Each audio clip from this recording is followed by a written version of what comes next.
Hey guys, tonight we're heading into the Middle Ages, a time when people saw things so bizarre that if you or I witnessed them today, we'd both immediately call the news, the priest, and maybe an ex just to apologize. So before you get comfortable, take a moment, like the video, and subscribe, but only if you genuinely enjoy what I do here. And let me know in the comments where you tuning in from and what time it is for you. It's always fascinating to see who's joining us from around the world. Now dim the lights, maybe turn on a fan for that soft background hum, and let's ease into tonight's journey together. Medieval villagers woke up every day expecting normal problems. A broken cartwheel, a spoiled batch of ale, or Gerald the town gossip spreading rumors again. What they did not expect was walking into the barn and discovering that the cow had decided to birth something so bizarre that even God would have said, "All right, who messed with the settings?" Because once in a while, medieval cows produced calves that looked like they were created by a committee of drunk goblins. You'd get the classics, two-headed calf staring in opposite directions like it was judging the entire village simultaneously. Or the calf with no face, just smooth, unsettling skin, like the medieval version of a horror movie jump scare. Sometimes the mouth ended up on top of the head, like the universe accidentally hit shuffle on the facial features. And since medieval villagers didn't know about genetics, mutations, or maybe this cow just had a rough night, they immediately jumped to the most logical conclusion: the heavens were angry, unbelievably angry. Everyone went straight into prophecy mode. This is a sign, a warning. Definitely Margaret's fault. She said hello to a crow yesterday. Monks arrived in record time, ready to document the monstrosity like it was an exclusive interview. They'd sketch the poor creature with all the seriousness of Renaissance artists and label it with something dramatic, like Year of Our Lord. A beast of two heads was born, foretelling chaos. Meanwhile, the calf was just existing, confused, and probably hungry. The villagers, meanwhile, debated what the creature meant. Half the village said it was a divine omen. The other half said it was a demonic warning. A few said, maybe it's just a weird cow. They were ignored immediately. As for what to do with the creature, opinions varied wildly. Some believed such animals brought blessings, so they kept them. Others thought they brought curses, so they buried them. Some, with confidence that can only be described as medieval audacity, suggested eating it. Meat is meat, they'd say, while everyone else quietly planned where to exile them. And don't forget the Lord. He always appeared eventually, wanting to see the strange animal himself. Not out of compassion, but because lords loved collecting weird stuff. If a calf was born looking like a mythological creature, he wanted it in his backyard immediately. For medieval villagers, strange animal births were more than biological accidents. They were events, drama, entertainment, the medieval version of trending news. Because when a cow gave birth to something unholy looking, the village didn't just observe it. They panicked, prayed, theorized, argued, blamed Margaret, and added it to the long list of things that prove life is out to get us. Imagine living in a time before electricity, before neon lights, before you could Google, "Is blue fire normal?" and calm yourself down with a scientific explanation. Now, imagine walking outside during a storm and seeing the church steeple glowing bright blue, like it's about to cast a spell on the whole village. Welcome to St. Elmo's Fire, Medieval Edition. St. Elmo's fire is just plasma caused by strong electric fields and storms. But to medieval people, this wasn't plasma. This was a cosmic announcement, a divine mood swing, a supernatural, guess what? You're not sleeping tonight. When the blue flames appeared on shipmasts, sailors reacted with the enthusiasm of people who believed they were being visited by glowing angels. Half the crew dropped to their knees, the other half cried, and the captain pretended he knew what was happening, even though he absolutely did not. On land, peasants responded creatively. The church steeple lights up. Demons have arrived. The barn roof glows blue. Witches, definitely witches. Your hair starts crackling and glowing. That's it, I'm dead. Some brave souls reached out. to touch it because medieval people had the unique ability to fear everything, yet still poke glowing phenomena with sticks. Those who touched it were usually blasted backward by the static, after which the village declared them spiritually charged or slightly cursed. And priests, they loved St. Elmo's fire, not because they understood it, but because it gave them dramatic sermon material. They'd stand before the congregation saying things like, "This is a sign from heaven," while secretly hoping the blue flames wouldn't happen again during their shift. Meanwhile, travelers brought back new theories every week. It's angels, it's demons, it's sea spirits climbing onto ships. It means someone in the village offended God. Everyone immediately blamed Gerald, who always offended someone. And of course, the noble class used the phenomenon for theatrical effect. If St. Elmo's fire appeared on their castle turret, they'd declare it was divine confirmation that their rule was blessed. The peasants, shivering in the fields, quietly disagreed. The truth. St. Elmo's fire was harmless, just electricity showing off during bad weather. But medieval people didn't know that. All they knew was that the world suddenly glowed blue, like it had been dipped in magic. And if you lived in a time with no science textbooks, no weather apps, and a strong belief that everything meant something, a glowing steeple wasn't just strange, it was a cosmic message. Even if the message was just, "Storm's bad, go inside." If you lived in medieval Europe and suddenly felt the urge to dance, congratulations.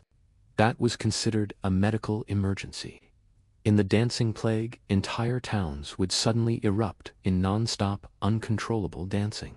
Not graceful waltzing, not cheerful folk dancing. More like "my legs have betrayed me, and I cannot stop dancing." The most famous outbreak hit Strasbourg in the 16th century, when one woman walked into the street and began dancing for no reason. People thought she stopped soon. She did not. Instead, other villagers joined in, proving peer pressure is stronger than common sense. Within a week, dozens were dancing. Within a month, hundreds. It was the medieval version of a flash mob. Except no one planned it, no one enjoyed it, and everyone wanted it to end. Modern scientists blame mass hysteria. Medieval doctors blamed hot blood, because if you didn't understand something back then, the correct diagnosis was always either hot blood, cold blood, or the devil. Priests confidently proclaimed it was a curse and recommended praying, fasting, or, if that failed, playing music to encourage the dancers to dance out the demon. Yes, they hired musicians. Imagine being forced to dance for hours while some guy with a drum enthusiastically tries to help. Meanwhile, the dancers were exhausted, terrified, and confused. Some begged for someone to hold them still. Others collapsed only to leap back up because their legs decided this was not the time for rest. They danced through pain, hunger, dehydration, blisters, and the worst medieval problem of all, public humiliation. The town authorities eventually stepped in, not out of compassion, but because people dancing themselves into medical bankruptcy is bad for taxes. Their solution: build a stage, put the dancers on it, add professional musicians. If you're thinking there is no way they thought this would help, you are correct. But medieval logic doesn't need to make sense. It just needs to sound confident. Some villagers, bored out of their minds, treated it like entertainment. What's happening today? Oh, just 40 people dancing against their will. Nice, better than watching goats again. Eventually, the plague burned out on its own, leaving behind traumatized legs and confused locals. Was it psychological stress, contaminated food, social pressure? Historians still debate it, but medieval people agreed on one thing. It was the worst dance marathon in human history, and no one even won a prize. If you've ever seen a big flock of birds and thought, "Wow, that's a lot," then medieval people would like a word with you, because what they saw wasn't a flock. It wasn't even a swarm. It was a biblically sized sky army that turned daylight into nope.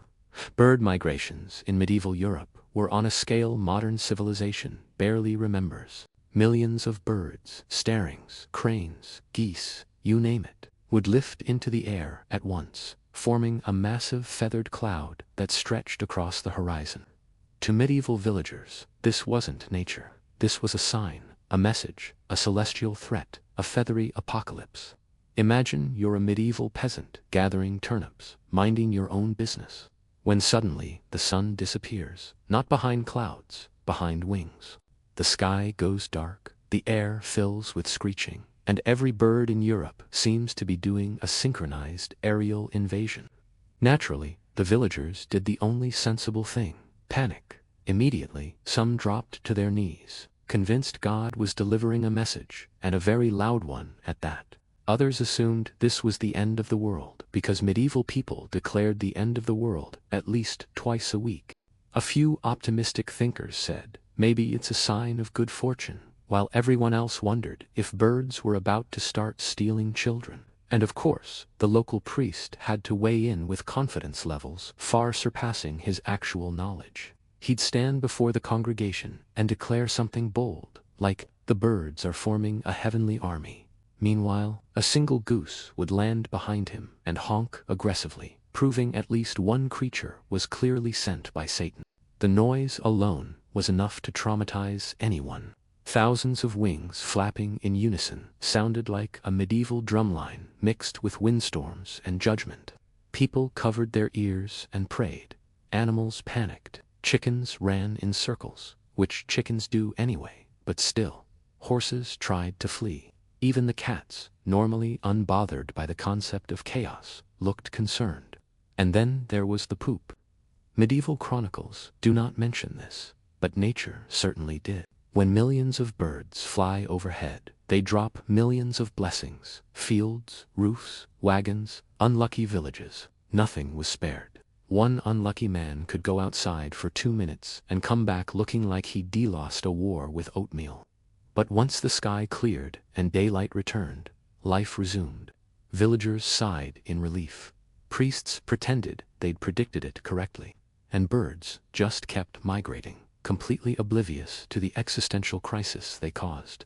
To medieval people, these sky armies were terrifying omens. To the birds, it was just Monday. If you were a medieval peasant and wanted a peaceful afternoon, maybe a quiet moment to churn butter or contemplate why everything in life hurt, the absolute worst thing that could happen was spotting a Viking longship on the horizon. Because that didn't just mean Vikings. It meant Viking berserkers, the human equivalent of an unhinged tornado wearing fur pants. A berserker wasn't your average warrior. Oh no, these were the Nordic rage machines who fought in a trance so intense that even their fellow Vikings probably thought he needs therapy. Berserkers were famous for charging into battle without armor, without fear, and often without shirts, because nothing says I am ready to destroy you like willingly freezing your nipples off in Scandinavian weather. Two medieval peasants witnessing a berserker in action was like watching a myth come to life. A very sweaty, very loud myth.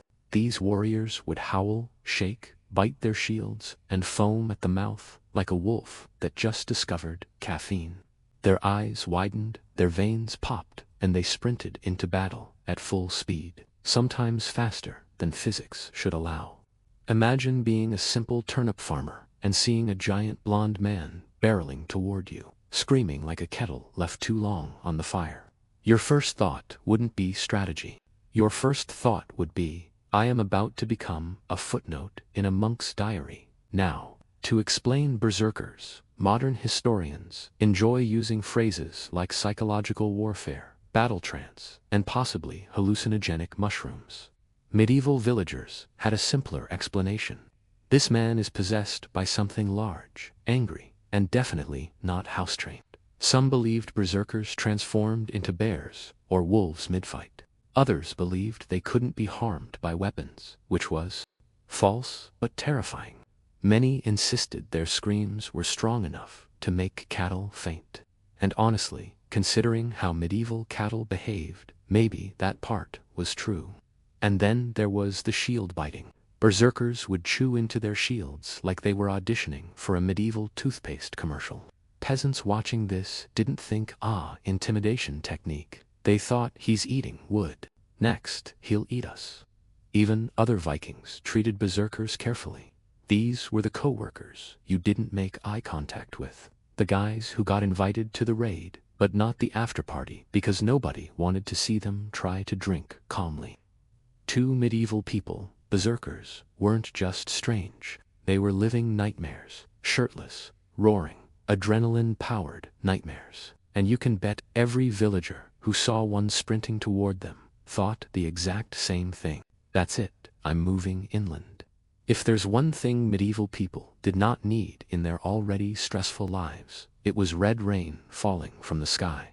Regular rain was bad enough. It ruined crops, flooded roads, and turned every field into ankle-deep mud that smelled suspiciously like livestock regret. But when the rain suddenly turned red, that was when villagers collectively said, "Ah, yes, the apocalypse, finally." Here's the scientific explanation.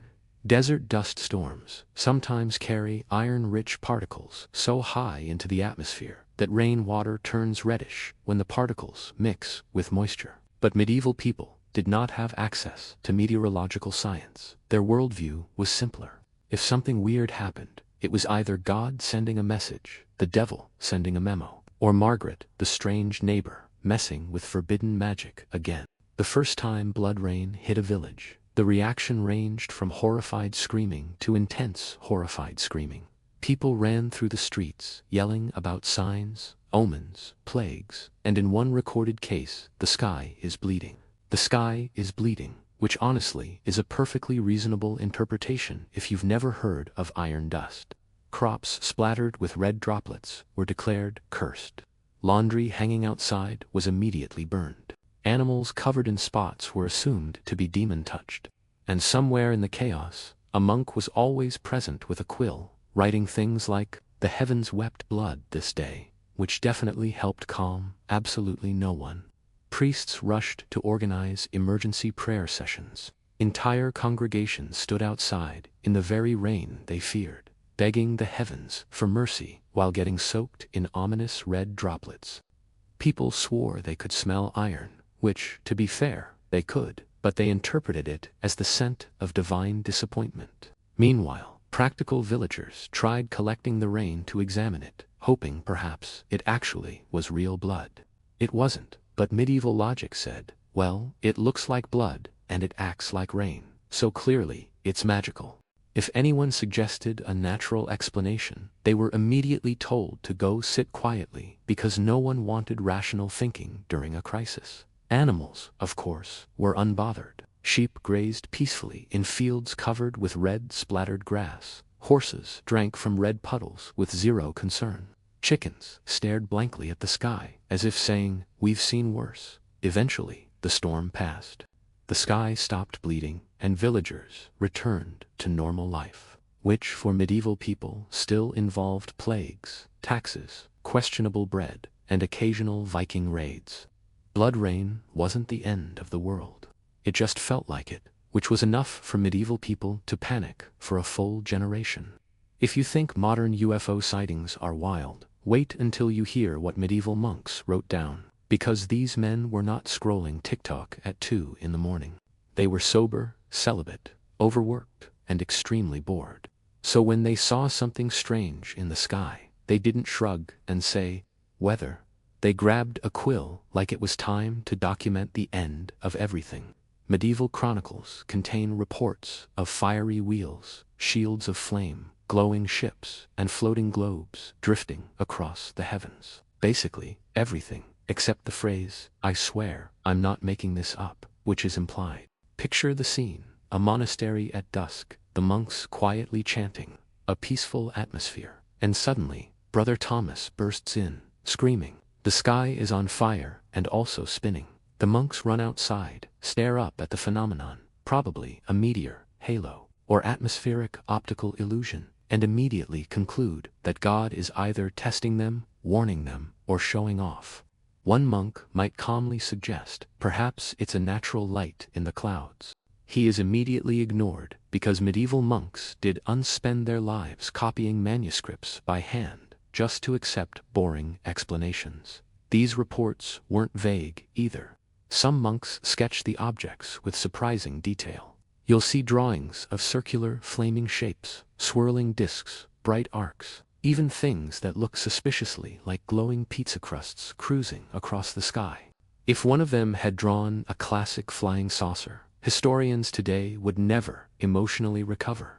The reactions varied. Some monks fell to their knees, convinced the Last Judgment was beginning and mentally reviewing all the times they accidentally stole extra bread from the kitchen.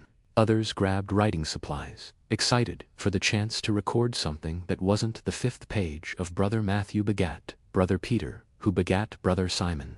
And a few, the bold ones, debated theological meaning, suggesting everything from angelic warfare to God lighting up the sky for dramatic effect. Meanwhile, the peasants who witnessed the same events offered simpler explanations. It's a sign. It's doom. It's Gerald's fault, again. And honestly, medieval peasants blamed Gerald for everything. Modern scientists, of course, blame meteors, auroras, ice crystals, and atmospheric reflections, things monks had never heard of. But the monks' UFO diaries remain hilariously sincere, beautifully detailed, and extremely confused. Were they aliens? Were they weather phenomena? Were they just medieval men who desperately needed hobbies? Hard to say, but one thing is certain. When something glowed, spun, or zoomed through the medieval sky, the monks didn't just see it, they published it. If you ever find yourself lost in a medieval forest at night, first of all, congratulations. You're already doomed. You might notice something glowing faintly in the distance. Something soft, eerie, greenish. Something that looks exactly like a dead soul trapped inside a log. Modern people would say, oh, cool, bioluminescent fungus. Medieval villagers said, nope, absolutely not. That's a spirit. We are leaving. This glowing wood, known today as foxfire, is caused by fungi that produce light through a chemical reaction. But medieval people, obviously, didn't know this. They had two possible explanations. Ghosts, even angrier ghosts. Imagine you're walking through the woods at night to fetch firewood, already a terrible idea. And suddenly you see a stump glowing green, like it's about to ask you to solve a riddle. You drop everything, scream, and sprint home so fast you invent cardio centuries early. The stories spread like wildfire, ironically, faster than actual medieval fire safety allowed. Peasants whispered, the dead are haunting the forest. Others claimed the glowing logs were enchanted by fairies, which sounds cute until you remember medieval fairies were basically tiny demons with hobbies. Then church officials got involved and things escalated. Priests warned villagers not to approach the glowing wood in case it corrupted the soul, which is funny, because the biggest danger was tripping over a root and face-planting. Some said foxfire marked the places where evil spirits held meetings. Others believed it was where drowned souls gathered at night, and a few insisted the glow was a sign that the forest itself was alive and watching. In fairness, medieval forests were watching through wolves, bears, and other creatures who saw humans and thought, snack. Despite the terror, foxfire accidentally became useful. Travelers used it as a natural lantern, though they didn't enjoy holding pieces of haunted wood. Soldiers noticed it helped illuminate camps at night. But only the brave ones used it because no one wanted to sleep beside something glowing and whispering, even if it wasn't whispering. Villagers assumed it was, and of course, children loved it. Medieval children were unbothered by danger. They poked foxier with sticks, carried bits home, and terrified their parents by walking into the house, glowing like baby swamp monsters. Today, we call it a harmless fungus. Medieval people called it a cosmic warning sign. To them, glowing wood wasn't natural. It was the forest politely saying, turn around, you do not belong here. Nothing frightened medieval villagers more than the idea that a person could suddenly burst into flames for no reason. Medieval life was already hard. Plagues, taxes, questionable bread quality, and Viking raids. The last thing they needed was spontaneous human combustion, showing up like, hey, mind if I ruin your entire evening? Reports began spreading through villages about people who supposedly just ignited. One moment, they were sitting near a fire, drinking ale, or taking a nap. The next, according to rumor, they were a human torch with no warning. Villagers didn't ask for details. Why bother when fear works faster? Now, the modern explanation is simple. A dropped lamp, a a spilled candle, a bit too much alcohol, and fabrics that burned like they were working with the flames. But medieval people didn't have modern explanations. They had medieval explanations, which is to say, dramatic ones. If a villager caught fire, the community didn't assume it was an accident. No, they immediately jumped to the devil has claimed another soul. Even if the person was sitting right next to a candle, even if the candle was on their lap, even if everyone told them not to fall asleep near open flames. A few blamed witches, because witches were the medieval version of blame it on the weather. Someone would shout, "This is witchcraft," and everyone would nod solemnly, while ignoring every obvious danger in the room. Witnesses swore the body burned hotter and faster than normal, which makes sense when your house is made entirely of dry wood, and your clothes are basically flammable blankets soaked in grease. But medieval villagers refused logic. Logic was suspicious. Logic smelled like sorcery. Monks, ever eager to document something juicy, wrote detailed accounts describing victims reduced to ashes and legs. That was the classic description. A pile of ash and two unharmed lower legs sitting politely in the middle of the room, like they'd chosen not to participate in the chaos. Of course, these written cases left out key details such as, "We keep leaving open flames near sleeping drunk people. Maybe we should stop wearing wool soaked in lamp oil. Lighting our entire house with fire is inherently risky."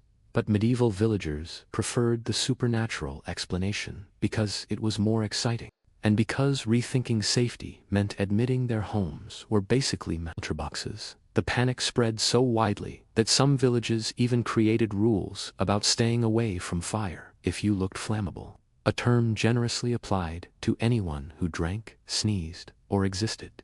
Today we understand spontaneous combustion isn't real, but to medieval people, you could ignite at any moment, and that made life thrilling in all the worst ways. If you think medieval Europe was predictable, think again. Because one day in the 12th century, two children with green skin casually walked out of a wolf pit in the English village of Woolpit. Yes, a wolf pit. Because medieval England solved wolf problems by digging giant holes and waiting for wolves to fall in.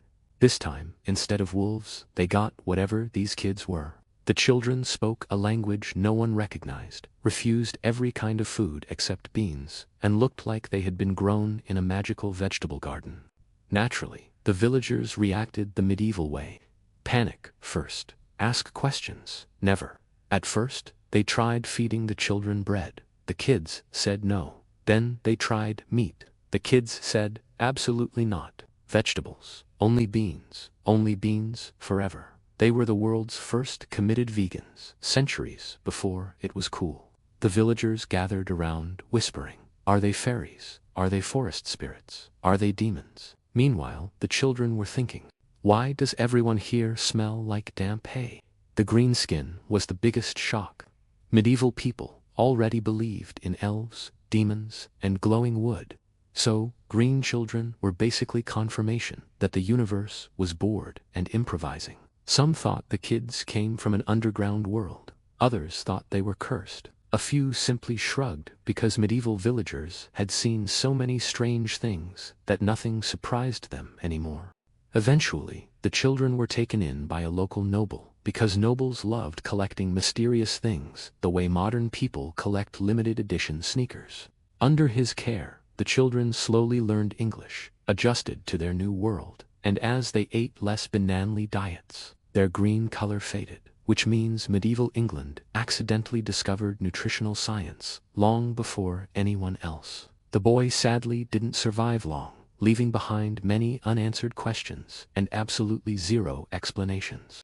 The girl grew up, learned the language, and gave a vague explanation. She said she and her brother came from a land called St. Martin's Land, where everything was dim and green. Was it a real place, a metaphor, a child's imagination, a translation error? Nobody knows. Historians today propose everything from malnutrition to liver disease, to a real geographic community living in isolation. But medieval villagers preferred the fun version. They were from another world.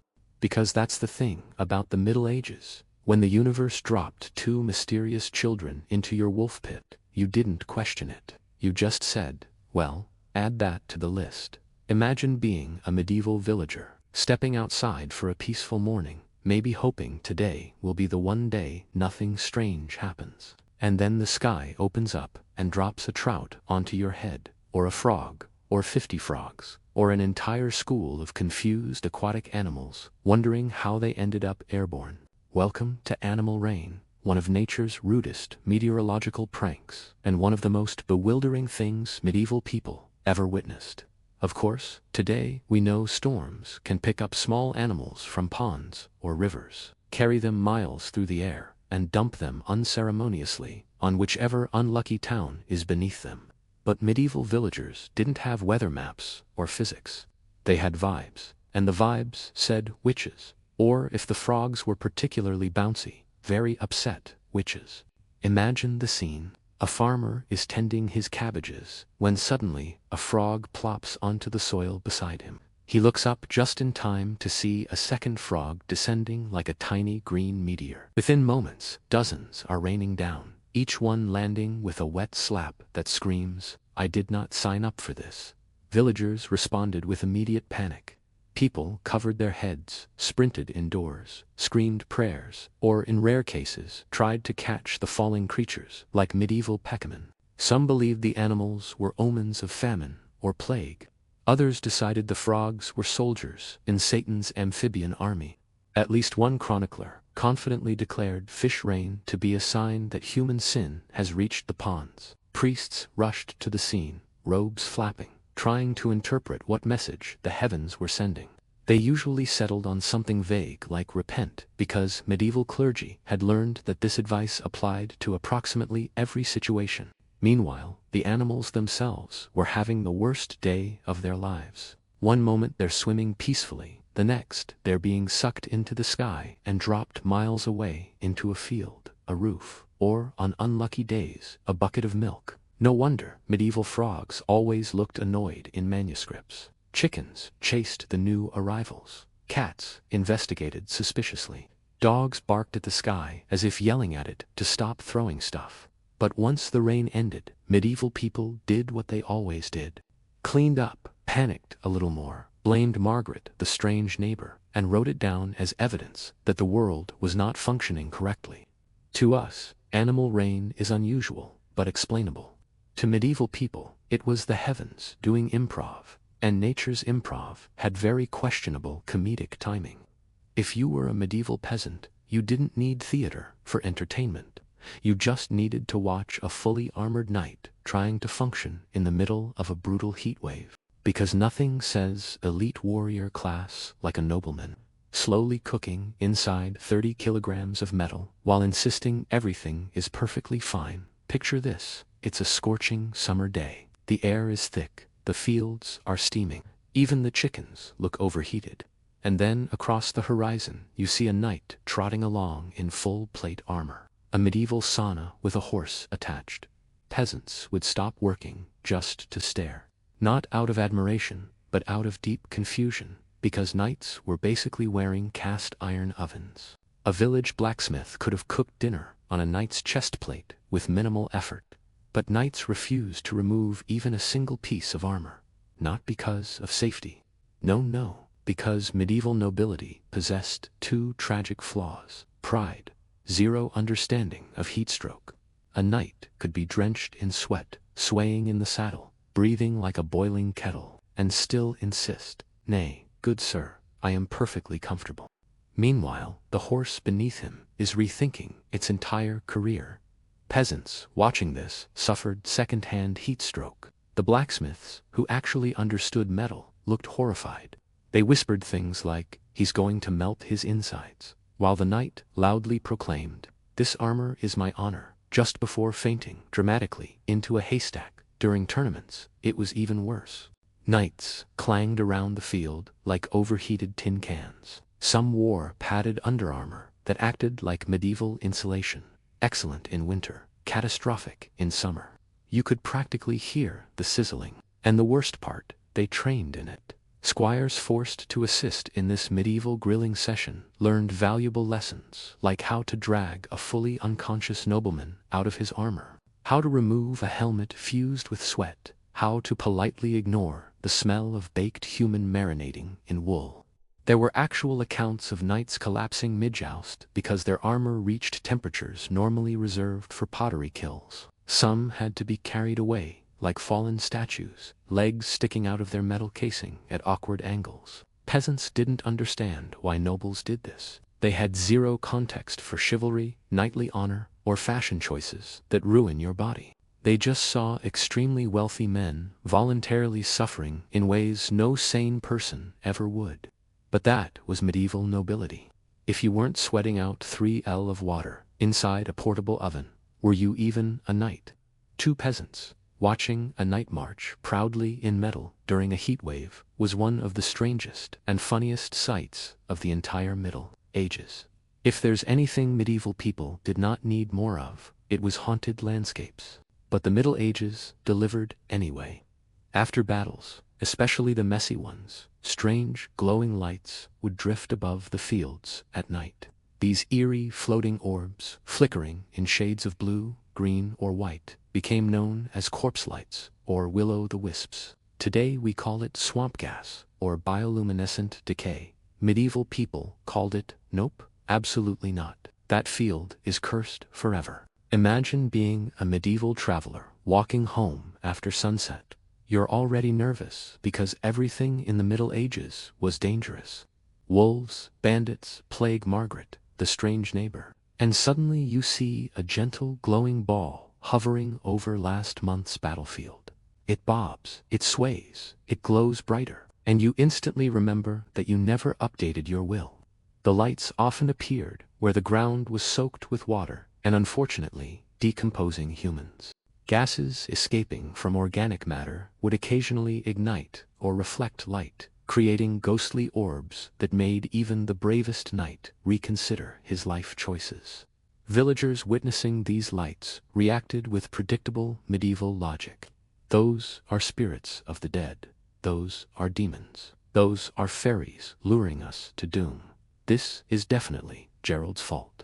Again, no one ever said, maybe it's natural. Medieval Europe was not the place for rational thinking. Parents used corpse lights as cautionary tales.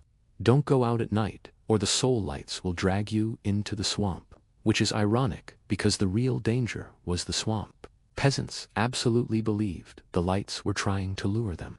And to be fair, walking toward flickering lights in a foggy marsh is a terrible idea. Even today, many a medieval man lost his shoe or his life while trying to follow mysterious glow that whispered, "Come closer." Monks wrote about corpse lights with dramatic flair, describing them as floating souls seeking peace.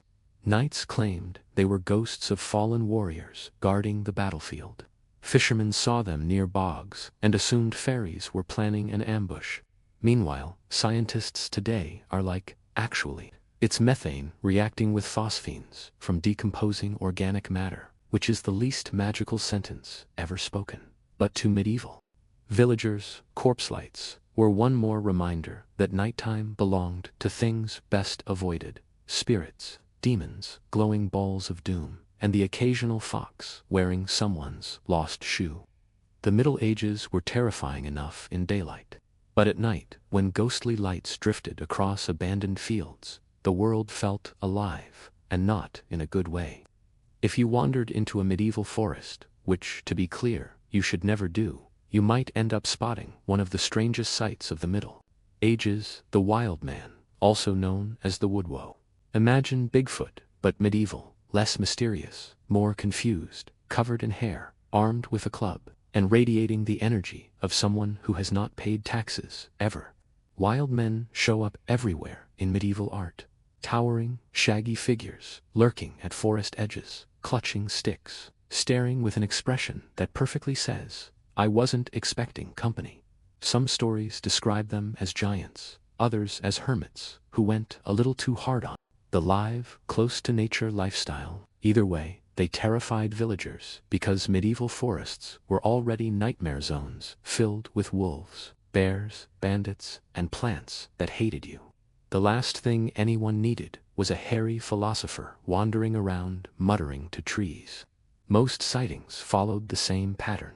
A peasant went into the woods to gather firewood. He heard rustling. He turned around, and there stood a hulking, man-shaped creature covered from head to toe in hair, holding a club the size of a small child. The peasant's reaction: immediate regret, instant prayer, maximum sprinting. Villagers told stories of wild men stealing livestock, uprooting trees, or yelling cryptic wisdom like "the forest knows you," which is a very unhelpful sentence when you're trying to gather mushrooms. Some medieval scholars insisted wild men were magical beings, guardians of the forest, children of nature, or lost souls transformed by spiritual imbalance. Others suggested they were simply hermits who decided that bathing, haircuts, and social interaction were optional life choices. Honestly, both explanations seem equally plausible. Wild men became popular in medieval festivals, too. Villages held parades where someone dressed up as a woodwoe by gluing fur onto their clothing and yelling at townsfolk. Medieval entertainment was creative. Artists loved drawing them, muscular, overgrown men who looked like they had strong opinions about moss. They usually appeared holding clubs, being chased, or trying to kidnap maidens, because medieval storytellers absolutely could not resist adding kidnapping to everything.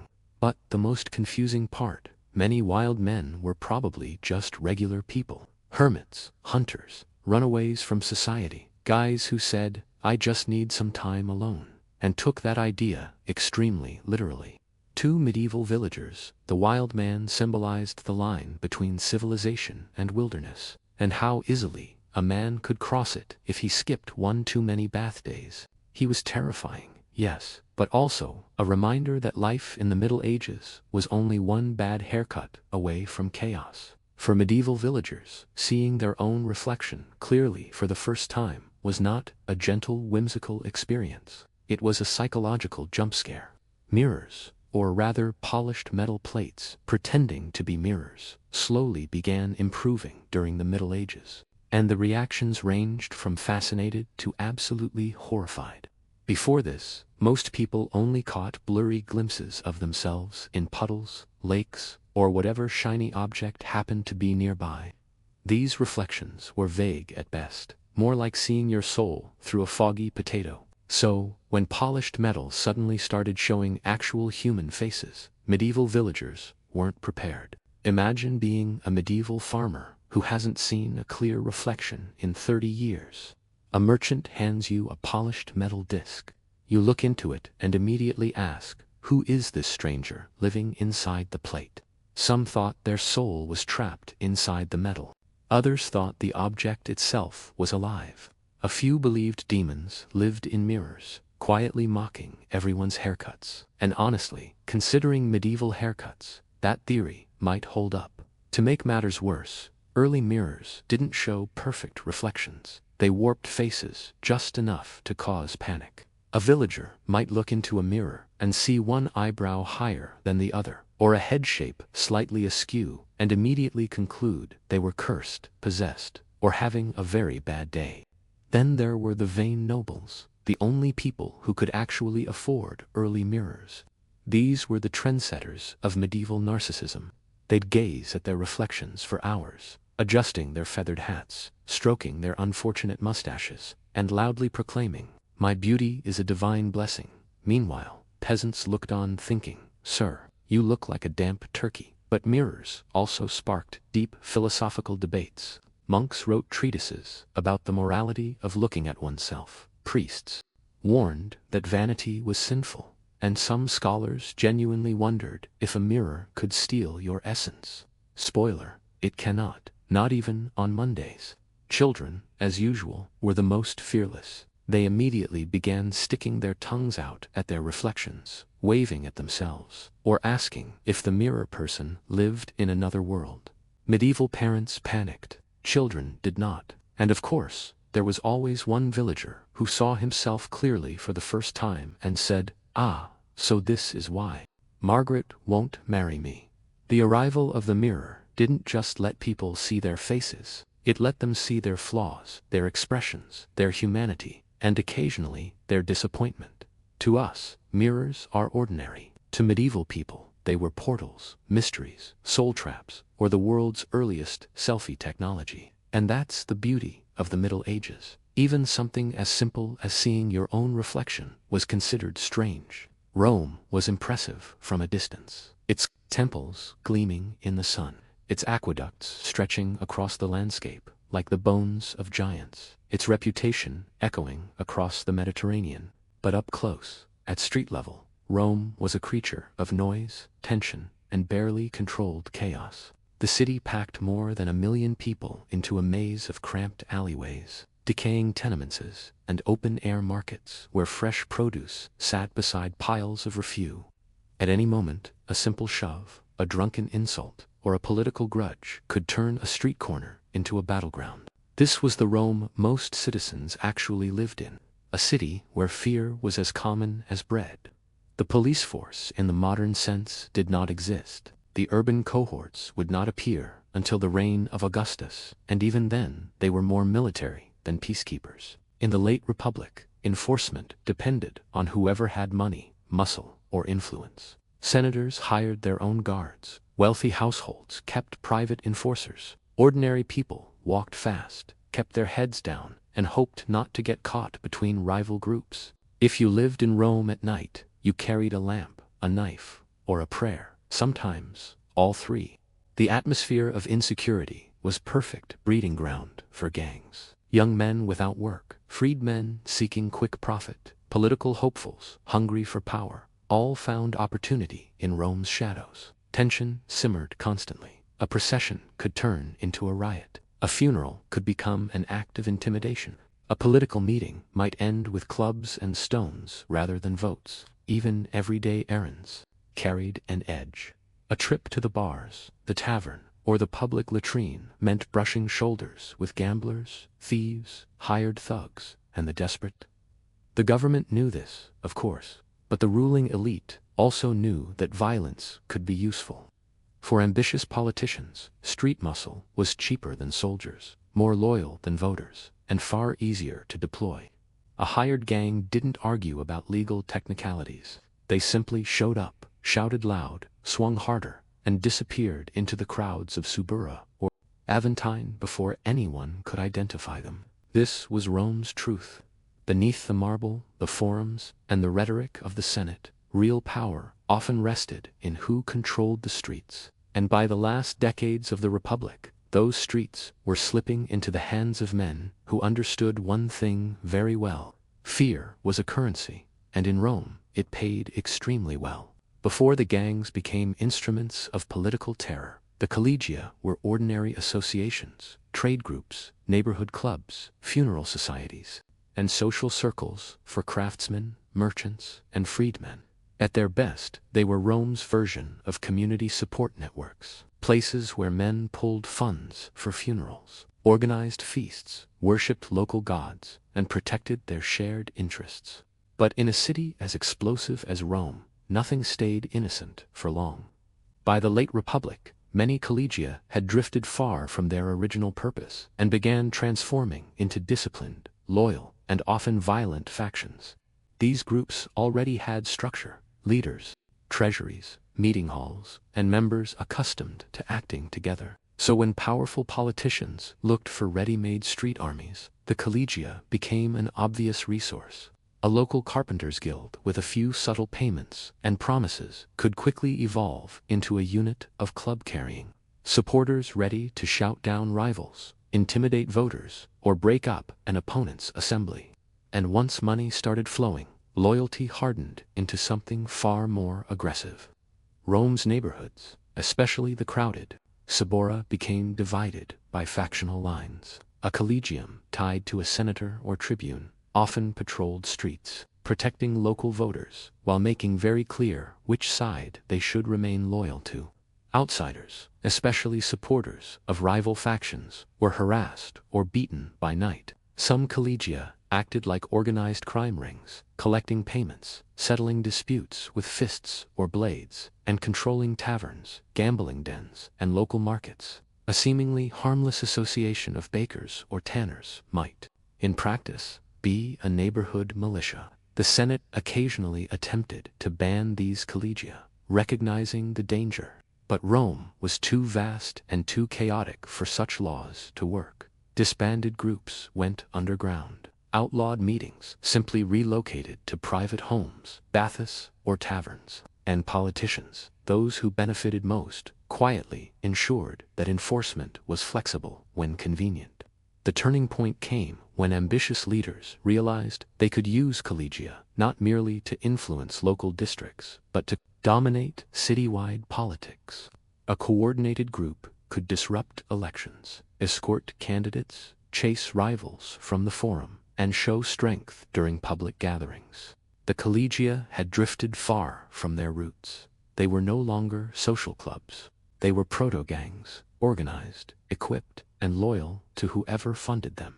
Rome's streets now belonged to whoever commanded the most bodies, the loudest chants, and the heaviest clubs. And into this volatile world stepped a man who would turn the collegia into something far more dangerous. Publius Claius Pulchra was not the first Roman politician to use thugs, but he was the first to turn street violence into a political art form. Born into a patrician family, but hungry for the adoration of the masses, Claius rebranded himself as a champion of the common people. He lowered the price of grain, attacked aristocratic rivals, and made sure his name echoed through every alley of the Suburra. But his true genius and his true danger came from how effectively he weaponized the collegia. Once he became tribune of the plebs in 58 BCE, he legalized the collegia that the Senate had previously banned. But this restoration was no act of charity. Claius knew exactly what he was doing. He was converting neighborhood associations into a loyal army. Under his patronage, these collegia expanded rapidly. Their leaders were elevated to positions of prestige, their members paid generously, and their loyalty rewarded with influence. Within months, Claius commanded the single most powerful gang network Rome had ever seen. With this new force behind him, he dominated Rome's public spaces. His followers escorted him like a monarch, chanting his name, carrying clubs, and clearing crowds. Elections became spectacles of intimidation. Rival speakers at the forum found themselves drowned out or chased off by roars of violence. Senators who opposed him avoided public appearances entirely, fearing ambushes. Even Cicero, one of Rome's sharpest tongues, fled the city when Claius targeted him. His house burned, his property seized, his allies threatened. Claius's gang wasn't just large, it was organized. Members trained together, marched in formation, and followed orders closely. They controlled key districts, watched important intersections, and monitored political gatherings. On feast days or public festivals, they appeared in force, showing the city and the Senate that Claius held real power, the kind measured not in laws, but in fists. But Claius's rise came with equal and opposite force. His boldness alarmed rivals, especially those who still believed the Republic should be governed from the Senate chamber, not the streets. And in time, one man would step forward to challenge him directly, matching gang for gang, blow for blow. For now, though, Rome was Claius's arena. His voice echoed through its streets. His men ruled its neighborhoods, and his brand of politics marked a turning point. The moment when street violence stopped being a tool of politics and became its driving engine. If Claius was the charismatic populist who turned Rome's streets into a personal stage, then Titus Annius Milo was the blunt force hammer sent to smash that stage apart. Milo was everything Claius was not. Aristocratic in attitude, openly aggressive, and utterly uninterested in winning the love of the masses. He didn't charm crowds, he intimidated them. And when the Senate and conservative elites realized Claius had built a monster they could not control, they found in Milo the perfect weapon. Milo rose to prominence under the patronage of Pompey the Great. With Pompey's backing and senatorial funds, Milo recruited his own gangs, just as organized, just as violent, and far more disciplined. His men were often gladiators, bodyguards, and veterans from private armies. Men comfortable with bruised knuckles, broken noses, and the idea that the law existed only for people too weak to ignore it. If Claius's collegia were street mobs, Milo's men were street soldiers. The clash was inevitable. Every Roman knew it. Markets, taverns, baths, even the forum itself buzzed with anticipation. When Caius's men marched toward a political assembly, Milo's appeared on the opposite side, ready to contest the ground. If Caius tried to host a speech, Milo's gang waited nearby, turning debates into brawls. Clubs, stones, slings, and fists became the language of politics. Citizens often stayed home on election days, knowing full well that the ballot box belonged not to voters, but to whichever gang arrived first. The rivalry escalated with shocking speed. Ambushes replaced arguments. Rumors spread that both men tracked each other's movements obsessively, dispatching scouts across Rome to report sightings. A normal walk across the city became a tactical maneuver. Even priests and public officials tread carefully. Temples, marketplaces, and public festivals were no longer safe. What made Milo truly dangerous was his confidence. While Caius cultivated image and popularity, Milo embraced the raw force of intimidation. He would appear openly armed, patrolling Rome's main streets with bands of gladiators in tow. Crowds parted, not out of admiration, but out of survival instinct. For the first time, Caius faced an opponent who did not fear him, could not be bullied, and would not back down. Rome had become a chessboard with two kings, each moving gangs like pieces, each waiting for the decisive, catastrophic collision. And everyone sensed that when Caius and Milo finally met without restraint, the result would shake the Republic to its core. By the late 50s BCE, Rome no longer felt like a capital of laws and order. It felt like a siege zone. Ordinary people learned to read the city like a battlefield map. The suburb belonged to Caius, the Palatine slopes, and the route to the Forum leaned toward Milo. The Forum itself, supposed to be the sacred heart of Roman civic life, was a place where no one lingered unless absolutely necessary. To cross the city was to gamble with fate.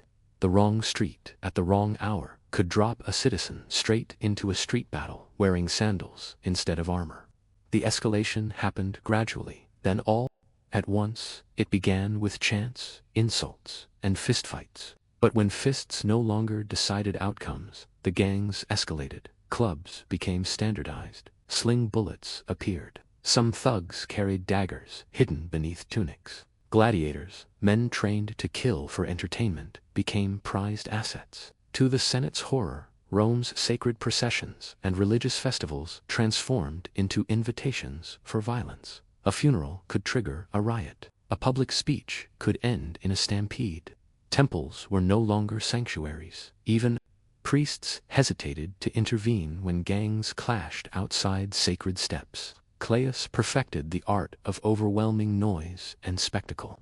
When he marched through Rome, his mobs filled entire streets, chanting his name, waving torches, blocking traffic, and intimidating anyone who dared oppose him. Milo responded not with spectacle, but with calculated strikes. His men moved in smaller, sharper units, gladiator squads ready to break crowds apart with brutal efficiency. When the two groups collided, the violence was immediate and devastating. People died, many more were maimed, and still neither side relented. The government was effectively paralyzed. Senators tried to hold meetings only to find the curious surrounded by armed gangs. Votes were impossible. Debate was drowned out by shouting mobs. Some senators arrived flanked by their own hired guards, while others simply stayed home, declaring illness rather than risk their lives. Rome, the proud republic, had become hostage to two men and their street armies. The people learned to watch the sky for smoke. Another tavern burned. Another brawl spiraled out of control. Another district taken over for the night. Rome was no longer ruled by the Senate or by tradition. It was ruled by momentum and fear, and every citizen sensed the same chilling truth. This could not continue forever. Something or someone would eventually break. The showdown everyone feared finally arrived on a cold January day in 52 BCE. It began not with a planned ambush, but with a coincidence, or so the stories claim. Caius was traveling along the Iron Way, returning to Rome after visiting one of his estates. Milo, coincidentally, was also en route. accompanied by his usual retinue of heavily armed gladiators. In any other era, the two men passing on a road would have been an inconvenience. But in Rome's climate of political gang warfare, it was a spark thrown into a powder keg. Accounts differ depending on whose side the storyteller favored. Some say Caius's men initiated the brawl. Others claim Milo's gladiators provoked the attack. What is certain is that insults were exchanged, weapons were drawn, and chaos erupted. Travelers fled, mules bolted, servants dove into ditches. The road that led countless armies toward glory now witnessed a street fight worthy of a Colosseum sandpit. Caius was wounded early in the melee. Realizing the danger, he fled into a nearby inn. But Milo's men pursued, determined to end the rivalry once and for all. They dragged Caius out, bleeding and unable to defend himself. Then, on the stones of the Ion, way far from the Senate, he terrorized, and the crowds that adored him, Publius Caius Pulcher, was cut down. In minutes, the most feared street boss in Rome lay dead. But death did not end the chaos, it ignited it. Word of Caius's murder spread like wildfire. Streets filled with outraged supporters. His corpse, carried back to Rome, became a rallying symbol. Crowds gathered in the Forum, screaming for vengeance, hurling stones, and blaming the Senate for the killing. The funeral took on the atmosphere of a riot.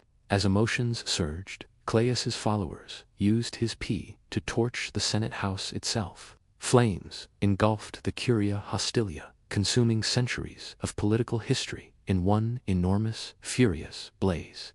Rome's streets, already unstable, now felt on the brink of civil collapse.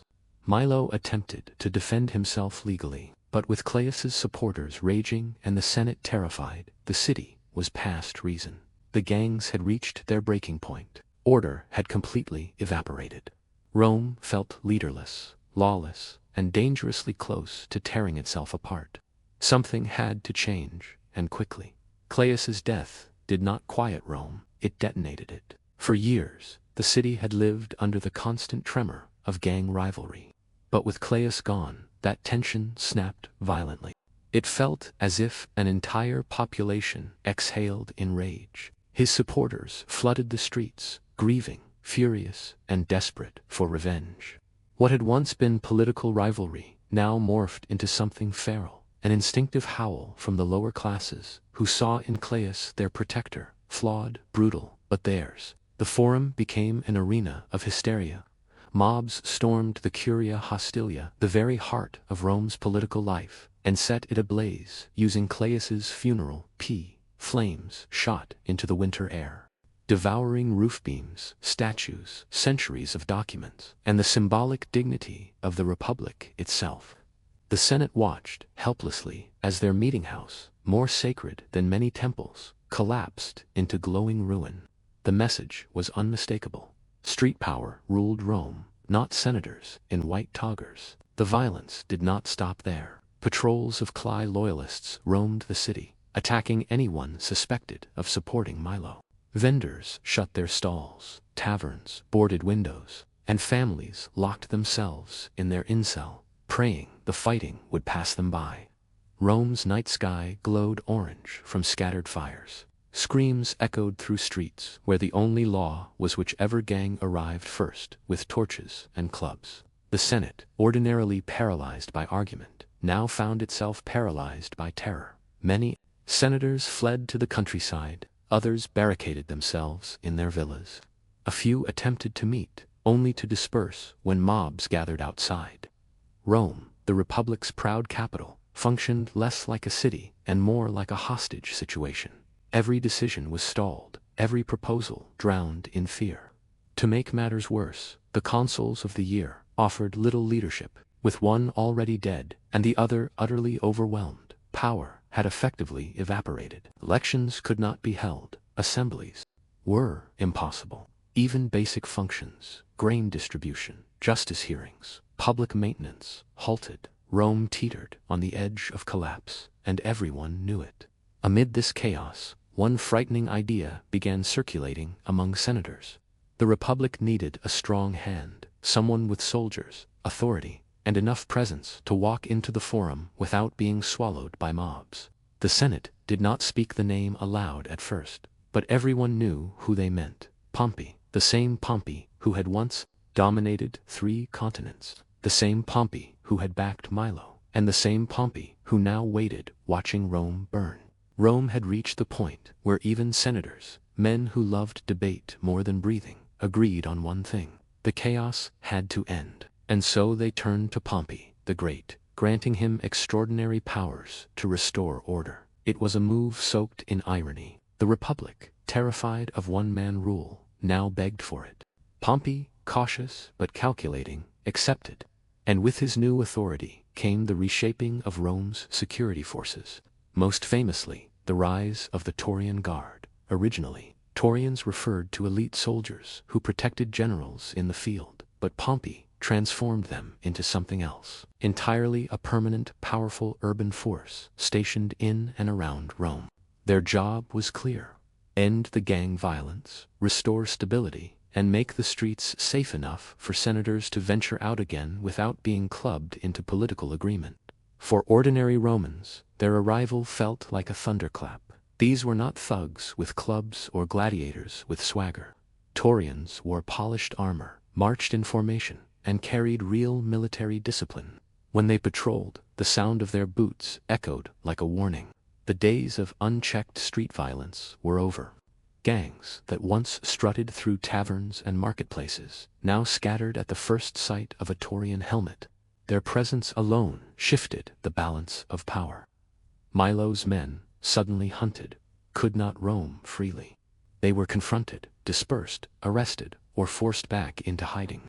Caius's remaining loyalists fared no better. Without their leader, and facing a professional military force, they collapsed almost instantly. Areas like the Subura, once noisy hubs of factional control, were swept clean with ruthless efficiency. Still, order did not return gently. The Taurians were soldiers, not police. They enforced Pompey's will with uncompromising force. Raids became common. Streets were searched, taverns emptied, suspects detained without ceremony. Citizens, though relieved, also felt uneasy. Had traded mob rule for militarized authority. But in the immediate aftermath of Caius's murder, the city needed that iron fist. The fires died down. Elections under heavy guard were finally held, and Milo, the other warlord of the streets, was exiled. His gangs scattered like dust. Rome breathed again, though shakily, as if recovering from a long fever. The Taurians had restored order, yes, but they also showed Rome something dangerous. How easily power could flow from the Senate to a single man backed by soldiers. The Republic had survived the gang wars, but it had taken a step toward a new kind of rule.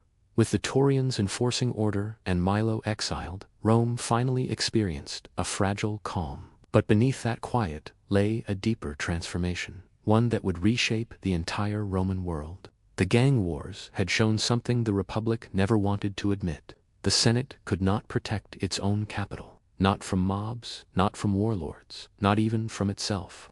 Once the people saw soldiers on the streets restoring order, it became difficult to imagine Rome functioning without them. Pompey, for a brief moment, became the city's guardian. His authority was nearly absolute, and the Senate, once proud, argumentative, and fiercely independent, now relied on him like a frightened patient clinging to a doctor. But Pompey's power came at a cost. It set a precedent. If one man with troops could save Rome from chaos, why not let one man rule permanently? Why bother with elections, laws, and centuries of tradition when order came from military discipline, not political debate? The Taurians, meanwhile, remained. Their presence changed daily life. They monitored crowds, guarded officials, and became a permanent feature of Rome's political machinery. And, as decades passed, their influence grew. Augustus, observing the failures of the late Republic, realized street violence had taught Romans an uncomfortable truth. Stability required a central figure, so he kept the Praetorian Guard, expanded it, formalized it, and placed it directly under his control. Augustus succeeded where Milo and Caius failed. He monopolized force legitimately. Ironically, the very gangs that once terrorized Rome helped shape the foundations of the empire. Their street wars revealed the weakness of decentralized power, proving that a republic dependent on private muscle could not survive. By the time emperors ruled, Rome no longer tolerated independent gangs marching through neighborhoods. Only one gang was allowed to wield force, the emperors. But the cost of that security was enormous. The Taurian Guard eventually became kingmakers, assassins, and manipulators, interfering in imperial succession and selling emperorship to the highest bidder. The Republic had feared mob rule. Yet, in trying to avoid it, Rome embraced military rule instead. Looking back, the days of Claudius and Milo seemed like a chaotic sideshow. But they were far more than that. They were the breaking point, the moment the Republic realized it needed something stronger than itself to survive. Rome survived the gangs, but it did not survive the cure. In 1860, the United States was a country tearing itself in two directions at once. The East was crowded with cities, industry, and politics that seemed to change by the hour. The West, still raw and half-tamed, stretched endlessly beyond the Missouri River, scattered with mining camps, Mormon settlements, lonely forts, and a growing population demanding connection to the rest of the country. But there was a problem, an enormous one. Communication between these two worlds was painfully slow. A letter from St. Joseph, Missouri, to Sacramento, California, could take weeks, sometimes months, depending on weather, attacks, broken wagons, or simply bad luck. And as the nation edged closer to civil war, slow news wasn't just inconvenient, it was dangerous. The country desperately needed speed. Not someday, not eventually, now. And that urgency created a window for one of the most daring, reckless, and short-lived enterprises in American history.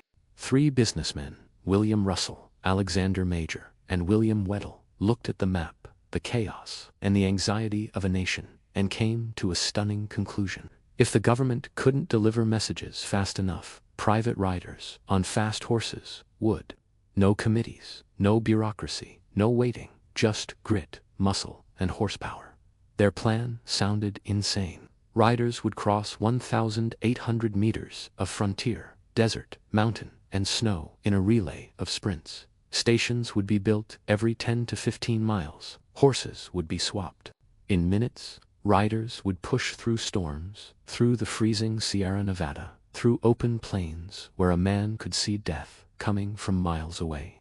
The goal, to deliver mail from Missouri to California in just 10 days. It was not just a business idea, it was a gamble with high stakes. The route cut through territories contested by native nations, through regions famous for bandits, and through landscapes that killed men who traveled slower, safer routes. But urgency reshapes what seems reasonable. And in a nation hungry for faster communication, the Pony Express caught the imagination of the public before the first horse even left the station.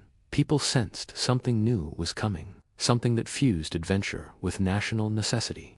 For the first time, ordinary citizens would know within days, not months, whether the Union was holding, breaking, or drifting toward conflict. The Pony Express promised connection at breakneck speed, and America was ready to believe in it. The stage was set. All that remained was to find riders crazy enough to take the job. The Pony Express was not just a bold idea, it was a logistical nightmare built at record speed. Russell, Major, and Weddell had barely 2 months to turn a paper dream into a functioning transcontinental lifeline. 2 months to carve an 18,800-mile route across some of the most unforgiving terrain in North America. 2 months to recruit riders, hire station keepers, purchase nearly 500 horses, and construct more than 150 relay stations stretching from Missouri to California. It was as if someone had proposed building a railroad overnight, only with wood shacks, hay bales, and raw courage. Every relay station had a purpose. Some were little more than rough cabins where a fresh horse waited, saddled, and stamping. Others were home stations where riders could eat, rest, and occasionally sleep, though most didn't linger long.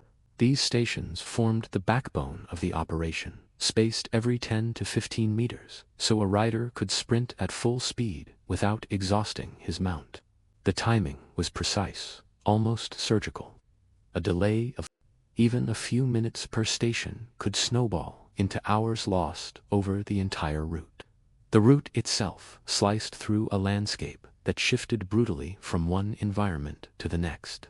Riders left the settled farms of Missouri, pushed across the wide Nebraska plains, climbed into the harsh deserts of Wyoming and Utah, and finally battled the deadly climb of the Sierra Nevada before descending into California's gold-rich valleys. Each leg demanded different skills, different nerves, and a rider who could endure freezing winds one day and blistering heat the next.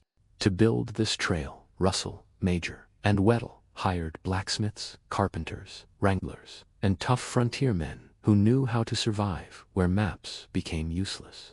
Supplies had to be hauled into the middle of nowhere. Lumber, tools, nails, oats, saddles, rifles, powder, and the station keepers who would live in isolation for months. Some stations were hammered together under threat of attack. Others stood so remote that the nearest neighbor was 50 miles away.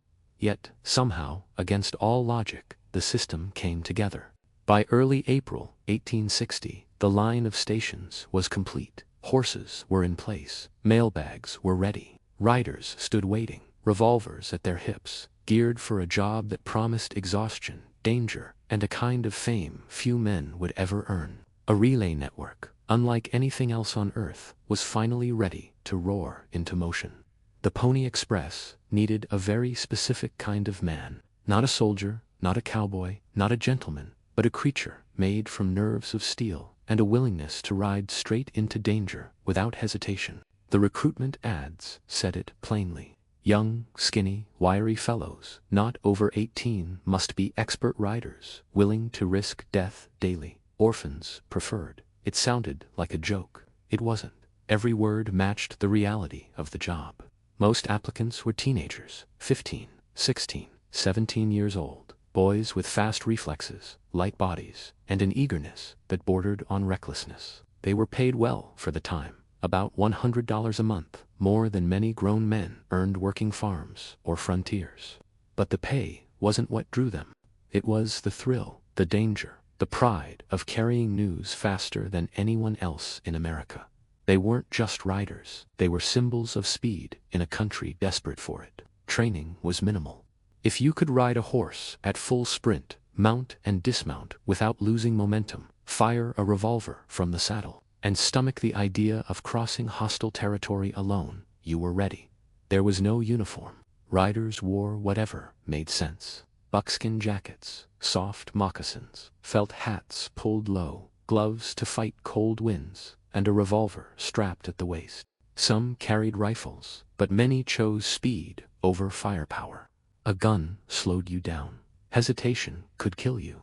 The most important piece of equipment was the muchla, a specially designed leather mail cover that draped over the saddle with 4 locked pockets. It could be lifted off and swapped onto a fresh horse in seconds. Riders treated it like sacred cargo. Losing your life was unfortunate. Losing the mail was unforgivable. Once accepted, riders learned the reality of the job. They would ride roughly 75 to 100 miles per shift, changing horses every 10 to 15 miles, with no escort and no backup. They rode through territory controlled by tribes angry over expanding settlement, through storm-blasted deserts, past outlaw hideouts, and across mountains where snow could bury a man alive. If a rider fell, there was no rescue. If a horse broke down, the rider ran on foot until he found the next relay station. And yet, hundreds of young men stepped forward, eager to carve their names into the legend that was forming. The line was built, the riders chosen, and America waited for the first dash into the unknown. On April 3, 1860, the Pony Express thundered into history. In St. Joseph, Missouri, a crowd gathered outside the stables long before dawn. Men in hats craned their necks, women lifted their children, and reporters jockeyed for position. They weren't just watching a mail service begin. They were witnessing a national experiment, a dare flung at the vastness of the American frontier. And at 7:15 p.m., the first rider mounted a powerful bay mare, swung the into place, and exploded westward like a bullet from a rifle. The crowd roared. Hooves pounded against cobblestone streets. Sparks flew. And in seconds, the rider vanished into the darkening edge of the frontier, carrying congressional speeches, business letters, newspapers, and the hopes of a nation desperate for faster communication. From that moment on, the Pony Express operated like a living organism, fast, focused, relentless. Each rider sprinted to the next station, swapped horses in under 2 minutes, and bolted forward again. The mail moved through the night without pause. Riders pushed into the Nebraska plains, where endless grass unfolded like an ocean. Coyotes howled from the distance, and the stars above were so bright they seemed close enough to touch. Every hoofbeat was a reminder. Speed mattered more than comfort, more than safety, more than anything. By the time the Machilla reached Wyoming, the system was working smoothly. Riders flew across open country at breakneck speeds, shifting from freezing winds to scorching daytime heat. Station keepers lit lanterns and waited through the darkness, listening for the distant drumming that meant the next sprint was seconds away.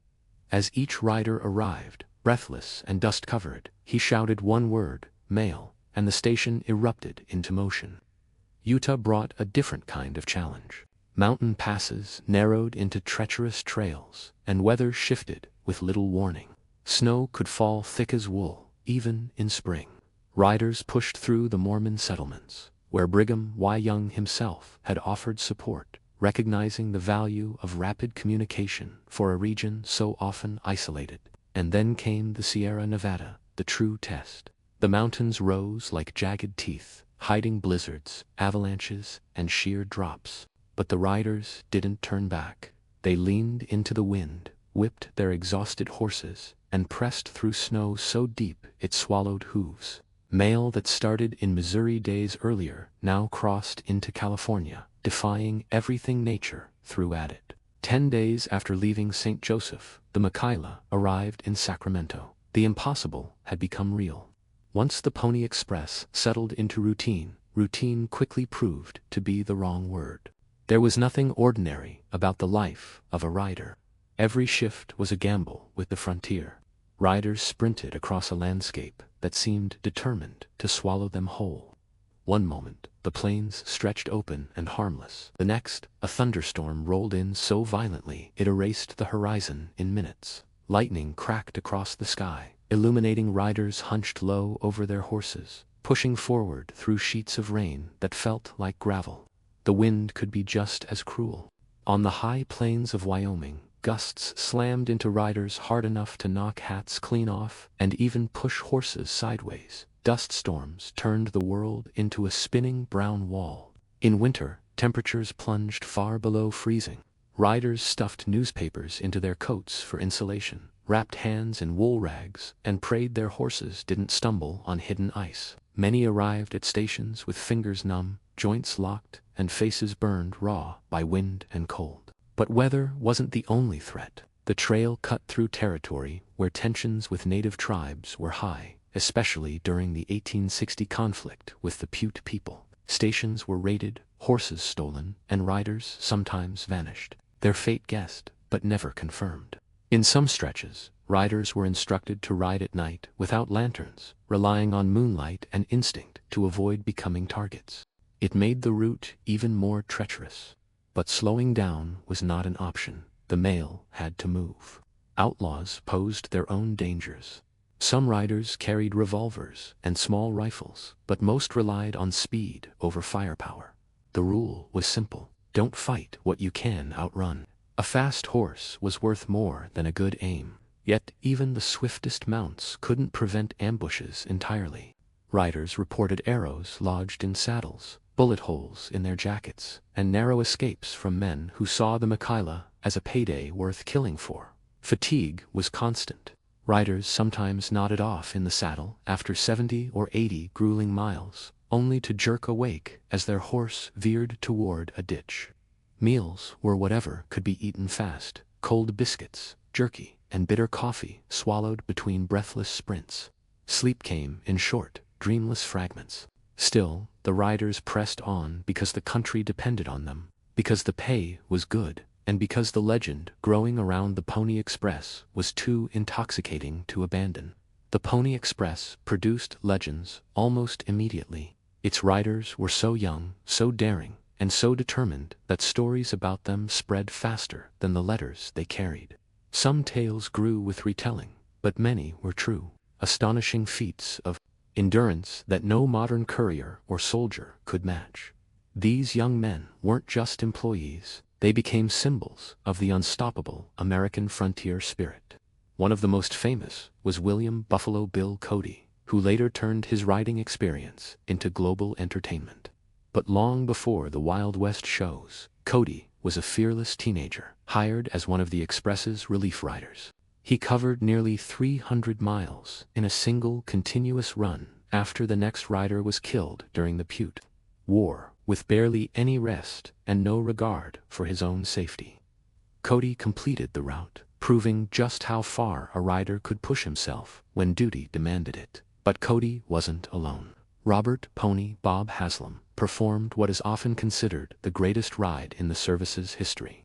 When a violent uprising cut off relay stations across Nevada, Pony Bob took the Mosilla from Friday Station to Buckland Station, 120 miles out, 120 miles back, through hostile territory.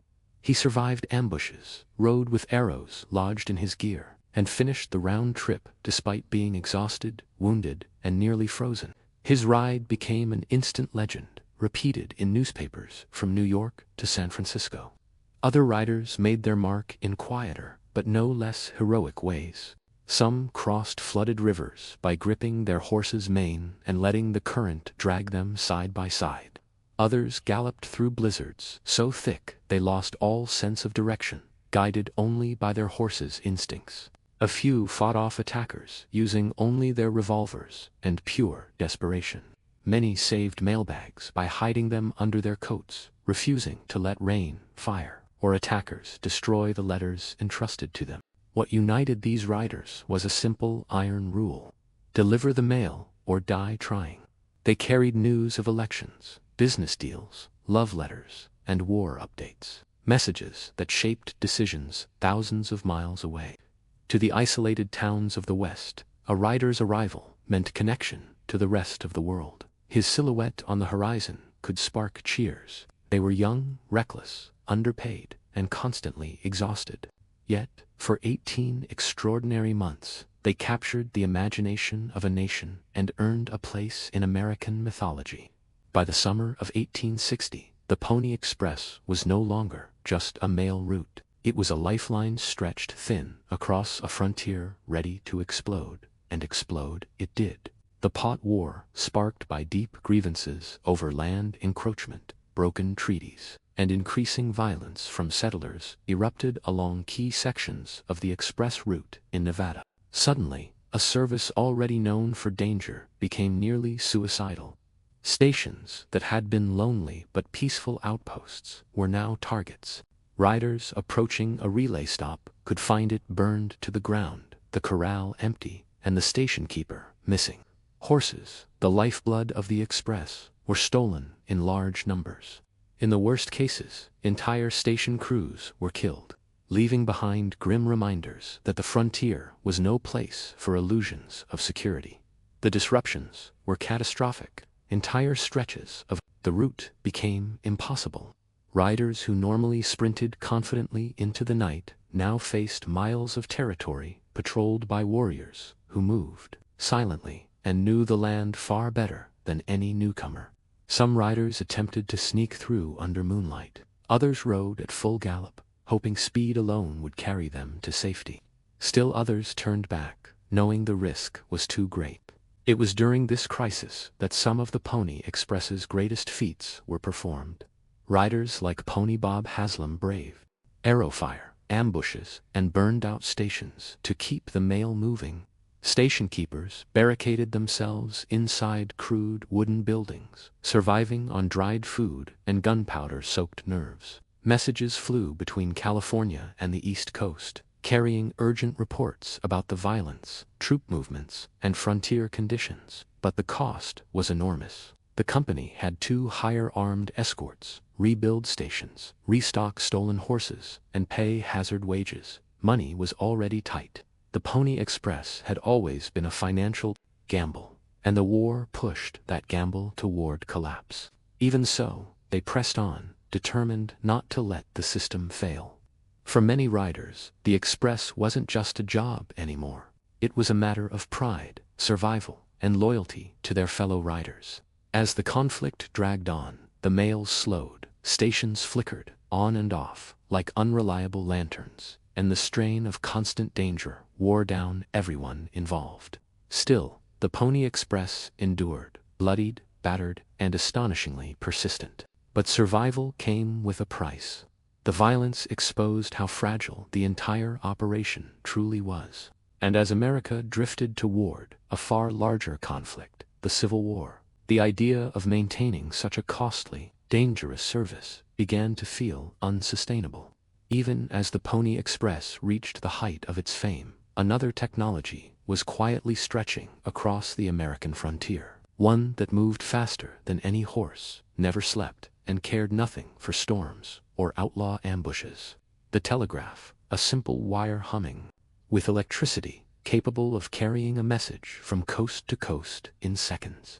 While riders risked their lives in the saddle, telegraph crews were hammering poles into frozen ground, stringing lines across mountains, deserts, and plains. With each mile of wire installed, the future crept closer, and the Pony Express, unknowingly, galloped toward its own extinction. To the public, the Express felt unstoppable. Newspapers printed stories of daring riders, record-breaking deliveries, and mail that crossed the continent in half the time of any previous method. But company ledgers told a harsher truth. The Pony Express was hemorrhaging money. The cost of horses, stations, repairs, and wages far exceeded profits. Even worse, the federal government, the one customer that could have saved the business, was betting heavily on the telegraph, not on sprinting teenagers with revolvers. Telegraph crews faced dangers of their own.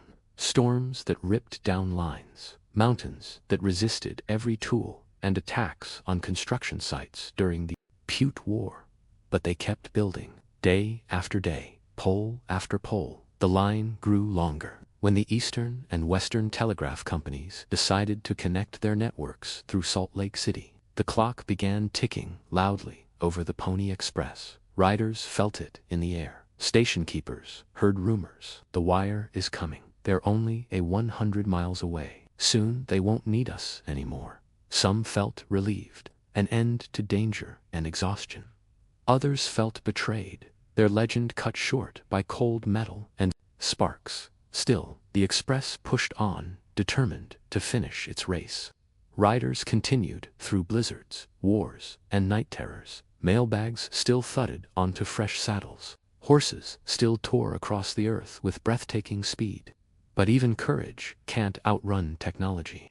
On October 24, 1861, the transcontinental telegraph line was completed. For the first time in history, the East and West coasts were connected by instantaneous communication. The moment the first message crackled through the new line, the Pony Express became obsolete. 2 days later, the company officially shut down operations. No ceremony, no parade, just silence, where hoofbeats once thundered. The era of the horse was over. The era of the wire had begun. When the Pony Express shut down in October 1861, it ended not with a dramatic final ride, but with something quieter, an understanding that its purpose had been fulfilled. The telegraph could do in seconds what riders had risked their lives to do in days. Yet, for all its short existence, the Pony Express refused to fade into history. In fact, its legend only grew stronger, carried forward by the very people it once served. Former riders scattered across the frontier, some joining the Union and Confederate armies as scouts, others becoming lawmen, guides, ranchers, and explorers. A few returned home with stories that seemed unbelievable. Tales of 100-mile sprints through storms, of outrunning ambushes, of crossing the Sierra Nevada with frozen hands and a burning determination not to fail. These stories traveled from saloons to newspapers, from families to frontier gatherings, each retelling, polishing the myth until the Pony Express seemed larger than life. The stations, once beacons of light in an unforgiving landscape, slowly fell into ruin. Some collapsed in storms, others were swallowed by shifting sands or reclaimed by ranchers.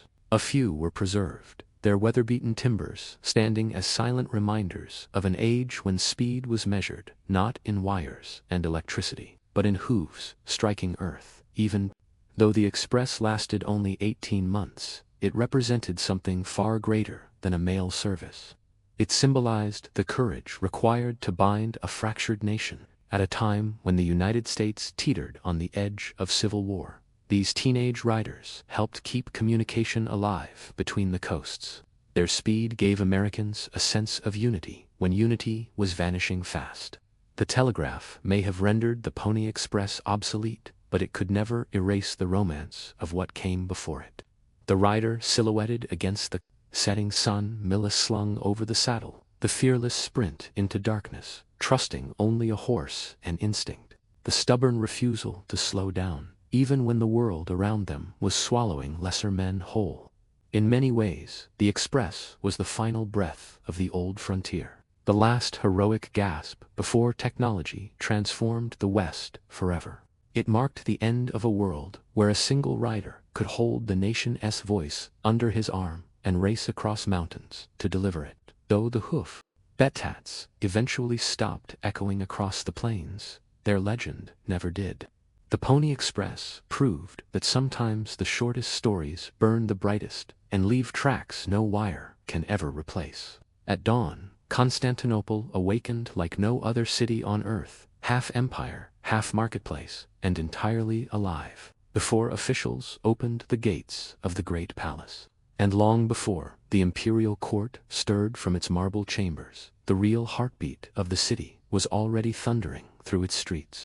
Boats creaked against the docks at the Golden Horn, fishermen shouted across the water as they hauled in the morning catch, and in the twisting alleys of the city's markets, vendors struck flint, lit their braziers, and sent the first curls of smoke swirling upward.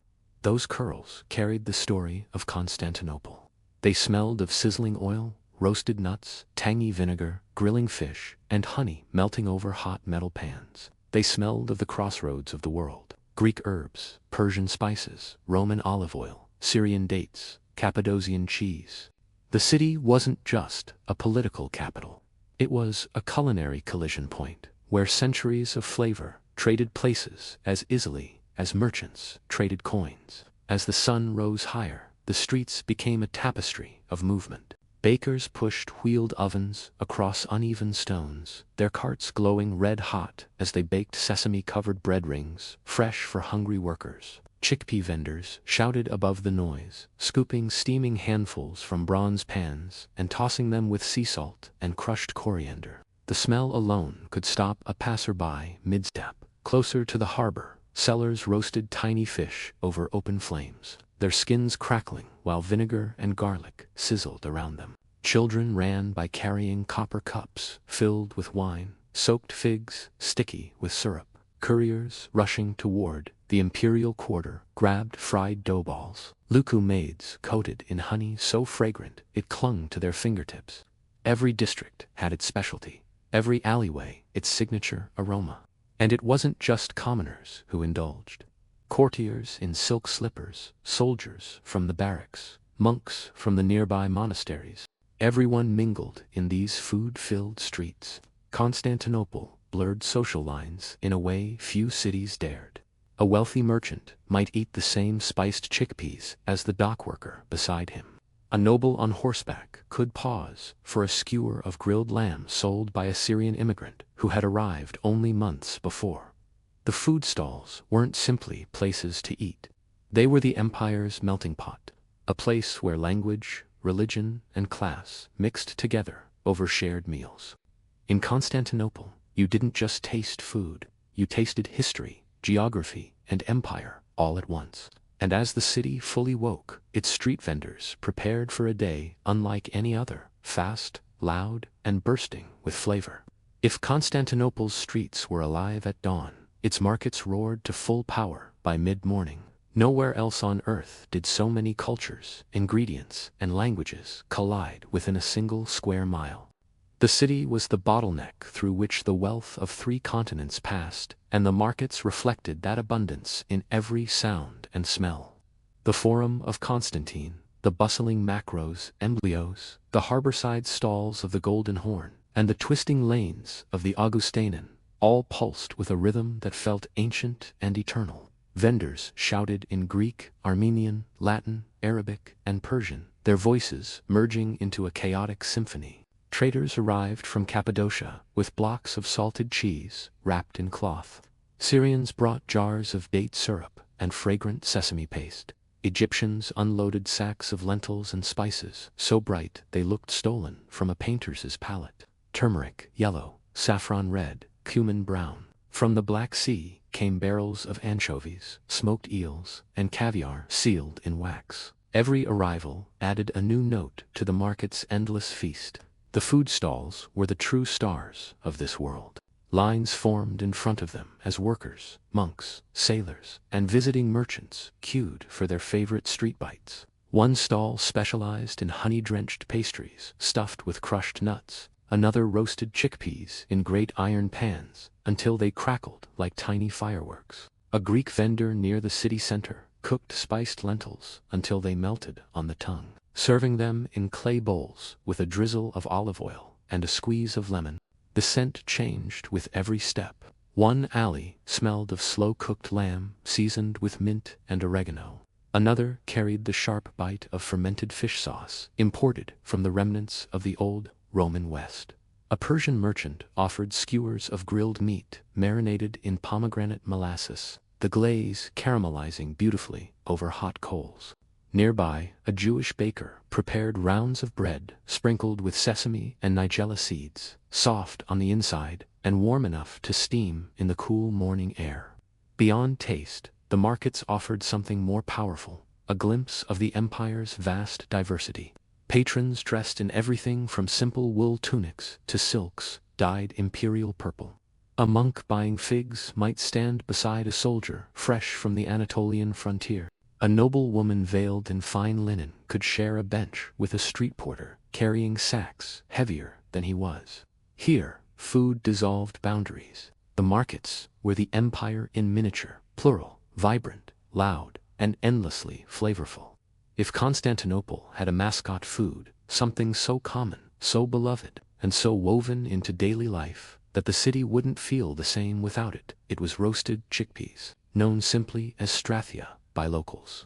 These little golden spheres fueled everyone from dock workers at the Golden Horn to monks wandering between monasteries. They were cheap, filling, and endlessly customizable, which made them the perfect street snack in a city where hunger and hurry often lived side by side. Vendors began preparing them before dawn. They soaked dried chickpeas overnight, then roasted them over large iron pans set atop glowing coals. The chickpeas rattled in the heat, popping slightly and releasing a warm, nutty aroma that drifted through the markets and alleys. Street sellers skillfully tossed them with wooden spatulas, seasoning them with sea salt, cumin, coriander, or even crushed peppercorns imported from distant India. Sometimes they added vinegar for a tangy kick, sometimes thyme or mint for a herbal lift. No matter the recipe, the smell alone could pull customers from a block away. Chickpea vendors were everywhere. You could find them near the hippodrome, where crowds gathered for chariot races. At the Forum of Theodosius, they clustered around fountains, where tired travelers stopped to rest. Along the city walls, soldiers on patrol bought handfuls wrapped in parchment. Children begged for them, merchants relied on them, and even courtiers grabbed a cone of roasted chickpeas when their duties forced them to skip a meal. What made chickpeas so universal was their simplicity. They didn't require elaborate equipment or expensive ingredients. Small braziers and iron pans were enough. A vendor could set up shop anywhere, under an archway, beside a tavern, or in a narrow street where the noise never stopped. The sound of chickpeas roasting, a rhythmic rattle and crackle, became part of Constantinople's soundtrack. The snack also carried a symbolic weight. Chickpeas had been eaten across the Mediterranean since ancient Greek and Roman times. But in Byzantium, they became a bridge between cultures. Greek sellers seasoned them with local herbs. Syrians added spices from the east. Armenians mixed them with nuts. Persians flavored them with tart sumac. Every vendor added a twist, reflecting the empire's incredible diversity. And because they were affordable, chickpeas blurred social lines.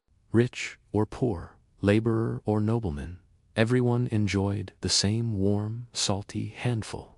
A reminder that in Constantinople, even something simple could taste like the whole world had contributed to it. If roasted chickpeas were the heartbeat of Constantinople's street food, then lucumades were its joy. Golden spheres of fried dough soaked in honey so fragrant and warm that even emperors were rumored to sneak bites during processions. These pastries were older than the city itself, tracing their lineage back to ancient Greek cooking. But in Constantinople, they reached a level of perfection that made visitors write home about them with awe. Vendors prepared lucumades in wide bronze cauldrons filled with bubbling oil. Before the morning rush, they mixed dough from flour, yeast, and goat's milk, beating it until it turned airy and elastic. Working with practiced speed, they scooped handfuls of dough and dropped small pieces into the oil. Each piece puffed instantly, sizzling as it transformed into a crisp, hollow sphere. The surface turned golden, first pale like straw, then deep like amber. Customers waited impatiently as the vendors stirred the pastries in rapid circles to ensure even frying. But the true magic began once the lucumades left the oil. Vendors placed them on wooden boards and immediately drenched them in hot honey infused with cinnamon, orange peel, or mountain herbs. Some sprinkled crushed walnuts on top.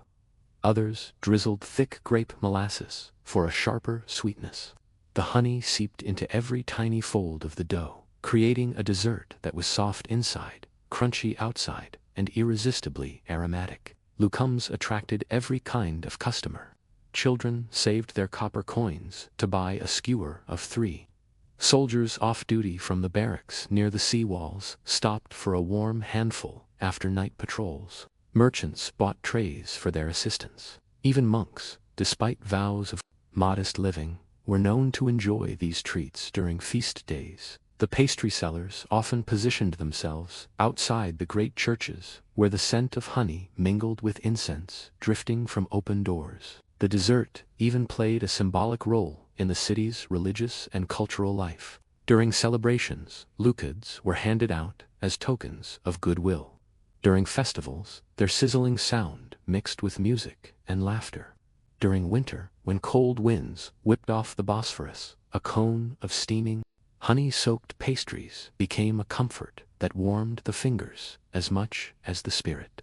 Foreign visitors never forgot their first taste.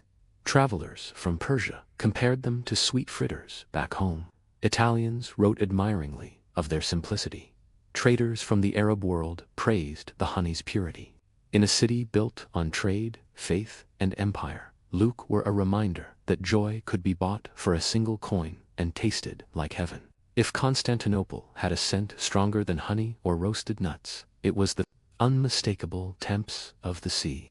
The city breathed the Bosphorus. Every dawn, fishermen dragged nets heavy with silver-caled treasure, anchovies, mackerel, mullet, eels, and sardines that shimmered like coins in the rising sun. And within minutes, those same fish would find their way from the water to the street markets, transforming into one of the city's most beloved and enduring street foods, salted fish. Salting fish was both art and science. Vendors worked quickly, gutting and cleaning their catch right at the harbor. They rubbed coarse sea salt into the flesh, packing fillers into wooden barrels, or laying them on woven reed mats to dry. Some fish were smoked over slow-burning fires of oak and pine, filling the air with a sharp, savory fragrance that drifted across the docks. Others were grilled immediately, simple, fast, delicious. a splash of vinegar, a pinch of oregano, a drizzle of olive oil, and the dish was ready for anyone passing by. Harbor workers lined up for salted fish wrapped in thin bread, a makeshift sandwich that kept them full through long hours of hauling cargo. Sailors returning from weeks at sea bought skewers of grilled anchovies, still sizzling, eaten with a squeeze of lemon from Kryot traders. Fishermen themselves, hungry from the morning catch, often ate the leftovers straight from the brazier, dipping bites into garlic-heavy sauces sold nearby. But salted fish was not only for laborers. In Constantinople, the lines between classes blurred around certain foods, and this was one of them. Aristocrats, strolling near the harbors, might pause to snack on smoked mackerel, prized for its richness. Monks from the coastal monasteries purchased dried fish during fasting seasons when meat was forbidden. Even imperial courtiers occasionally indulged, especially when chefs from the Great Palace recommended a particularly fresh batch. Foreigners found the variety astonishing. Traders from the Black Sea marveled at Constantinople's anchovy obsession. Arabs compared the salty, smoky flavors to their own dried fish preparations. Italians from Amalfi wrote admiringly of the city's skill in turning such simple ingredients into unforgettable meals. Salted fish wasn't just food, it was identity. It represented the city's relationship with the sea, its reliance on trade, and its ability to turn necessity into culinary brilliance. Fresh fish spoiled quickly, but salted fish fed thousands, traveled well, and flavored the diets of emperors and beggars alike. And in every marketplace, over every brazier, you could hear the same sound, the crackle of fish skin on hot metal, and the shouts of vendors selling the taste of the Bosphorus itself. If the scents of salted fish and roasted chickpeas defined the energy of Constantinople, then wine-soaked figs defined its soul. They were the street snack that felt like a luxury. Simple, sweet, intoxicatingly fragrant, and beloved by every class. From humble dock workers to Silk Road courtiers, figs had been treasured across the Mediterranean for centuries. But in Constantinople, they reached an entirely new level of popularity thanks to a preparation method that blended Roman heritage, Greek tradition, and Near Eastern spice.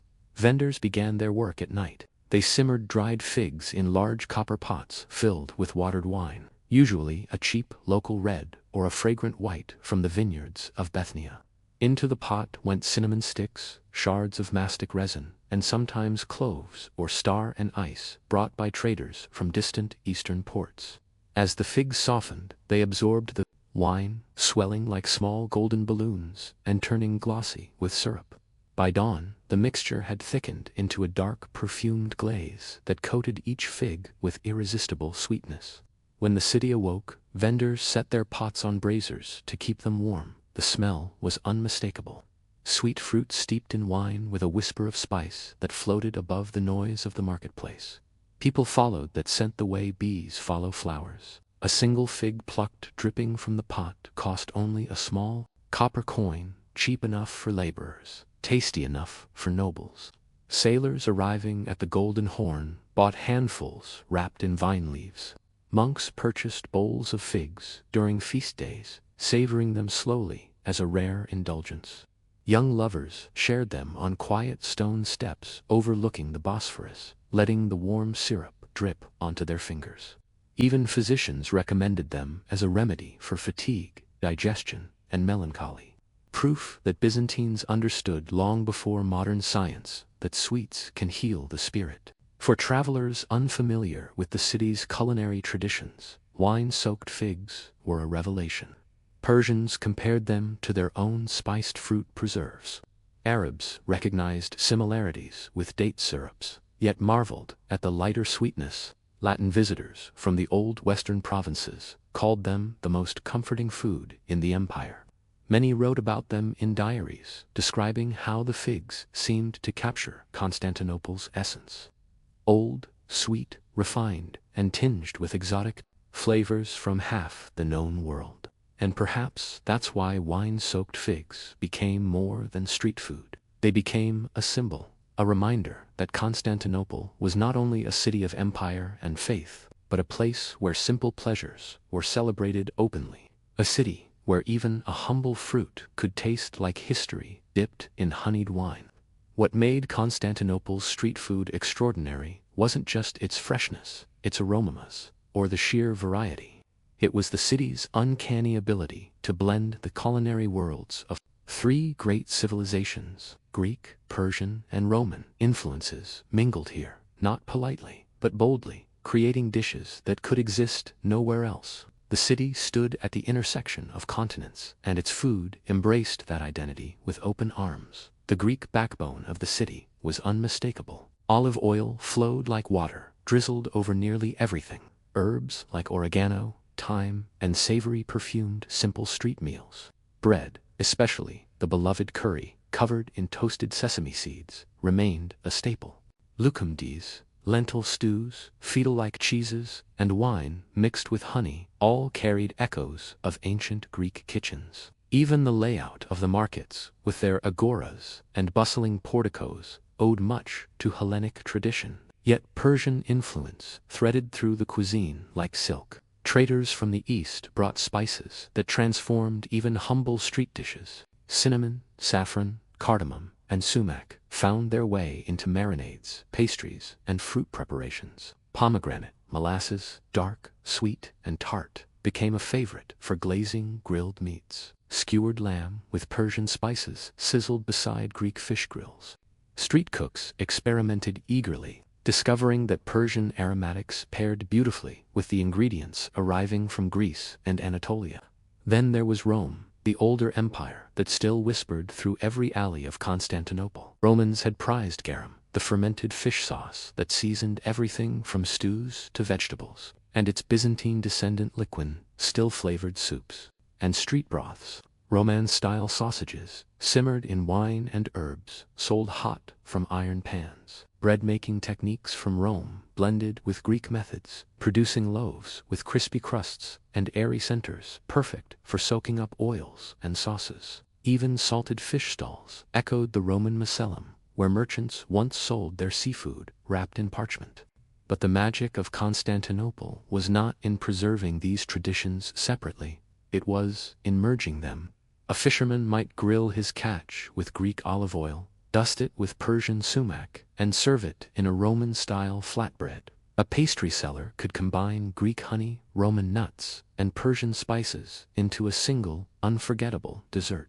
Even a simple bowl of lentils might contain Roman vinegar, Greek garlic, and Persian cinnamon, creating a dish that belonged wholly to none of the three, and yet entirely to Constantinople. Food became the empire's unofficial language. It spoke of trade, migration, diplomacy, and conflict. It showed how cultures could clash, blend, and ultimately strengthen one another. In every bite, Constantinople tasted like the world.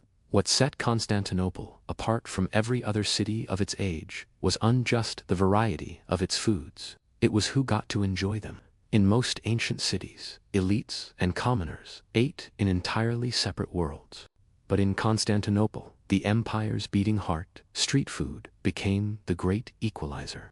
Everyone from fishermen to palace bureaucrats, from barefoot porters to silk-clad nobles, walked the same markets, breathed the same intoxicating aromas, and bought the same sizzling snacks from the same braziers. The poor relied on these vendors for survival. Most lived in cramped wooden tenements where kitchens were tiny, smoky, or non-existent. Instead of cooking at home, families bought hot food from stalls, bowls of chickpeas drizzled with oil, skewers of grilled fish, warm bread rings, or handfuls of figs. For a few coppers, a child could be fed. For a little more, a laborer could fuel himself for a long shift at the docks or warehouses. But the middle class, shopkeepers, scribes, artisans, and minor officials were just as present. These were the people who filled the markets at midday, rushing between tasks. They grabbed honey pastries before returning to their workshops, enjoyed lemon-splashed anchovies while discussing politics, or bought freshly baked curry during afternoon errands. Their tastes shaped the market, pushing vendors to experiment, improve, and tailor recipes to regular customers. Even the upper classes embraced street food. A noblewoman visiting the great church of Hagia Sophia might stop afterward for a skewer of lamb seasoned with mint. Senate officials walking from the Augustan to the palace complex often bought salted fish to snack on along the way. High-ranking generals returning from meetings at the strategic command halls were known to purchase warm bread dipped in herb oil, eating it as they rode.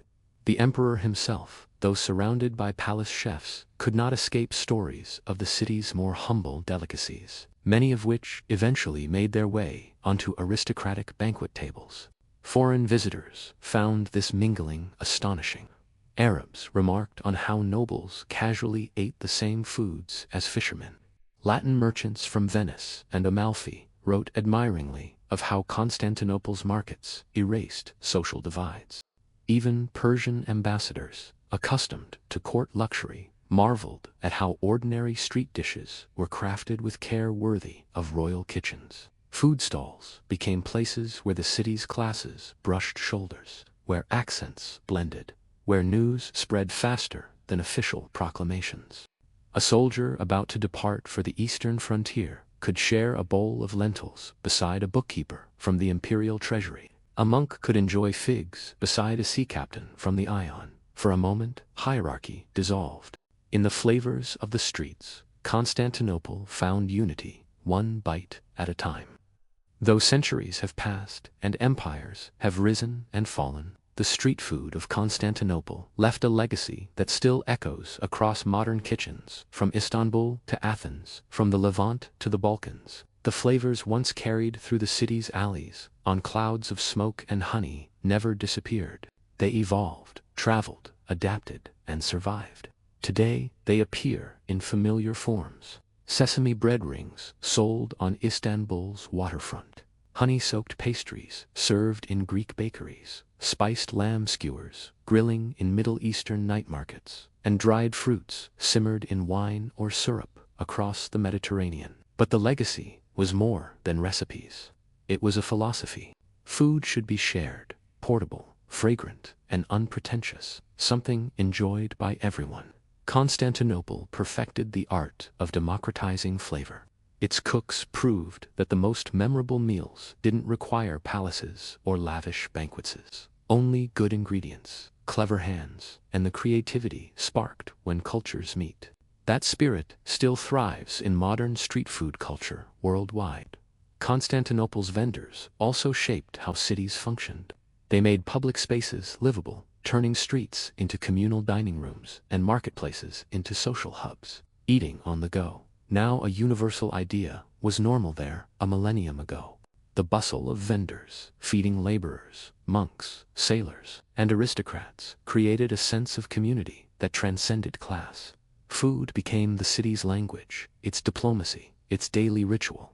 Even in diplomacy and trade, Constantinople's food played a subtle role. Ambassadors wrote admiringly of local dishes, merchants carried recipes home, and soldiers stationed across the empire adopted flavors from the capital. When migration, war, or trade pushed people outward, they carried the tastes of the city with them. As a result, Byzantine culinary influence seeped into Italian, Balkan, Armenian, Arab, and Turkish traditions, sometimes obvious, sometimes hiding in spices, techniques, or preserved foods. Archaeologists still uncover traces of this culture. Charred chickpeas in clay pots, remnants of braziers. AMF once carried wine for figs, or oil for frying pastries. And in the old quarters of modern Istanbul, once the heart of Constantinople, you can still find vendors whose methods mirror those of their ancestors. A street seller roasting chestnuts over an iron pan, a baker sprinkling sesame on warm bread rings, a vendor ladling syrup over sweets that glisten like ancient lucumades. In these sights, you feel the city's memory. The empire may have faded, but its flavors never did. They linger in every sesame seed, every drop of honey, every grilled fish, every spiced fruit. They whisper of a city where worlds collided, where the streets smelled like history, and where a simple snack carried the taste of an empire.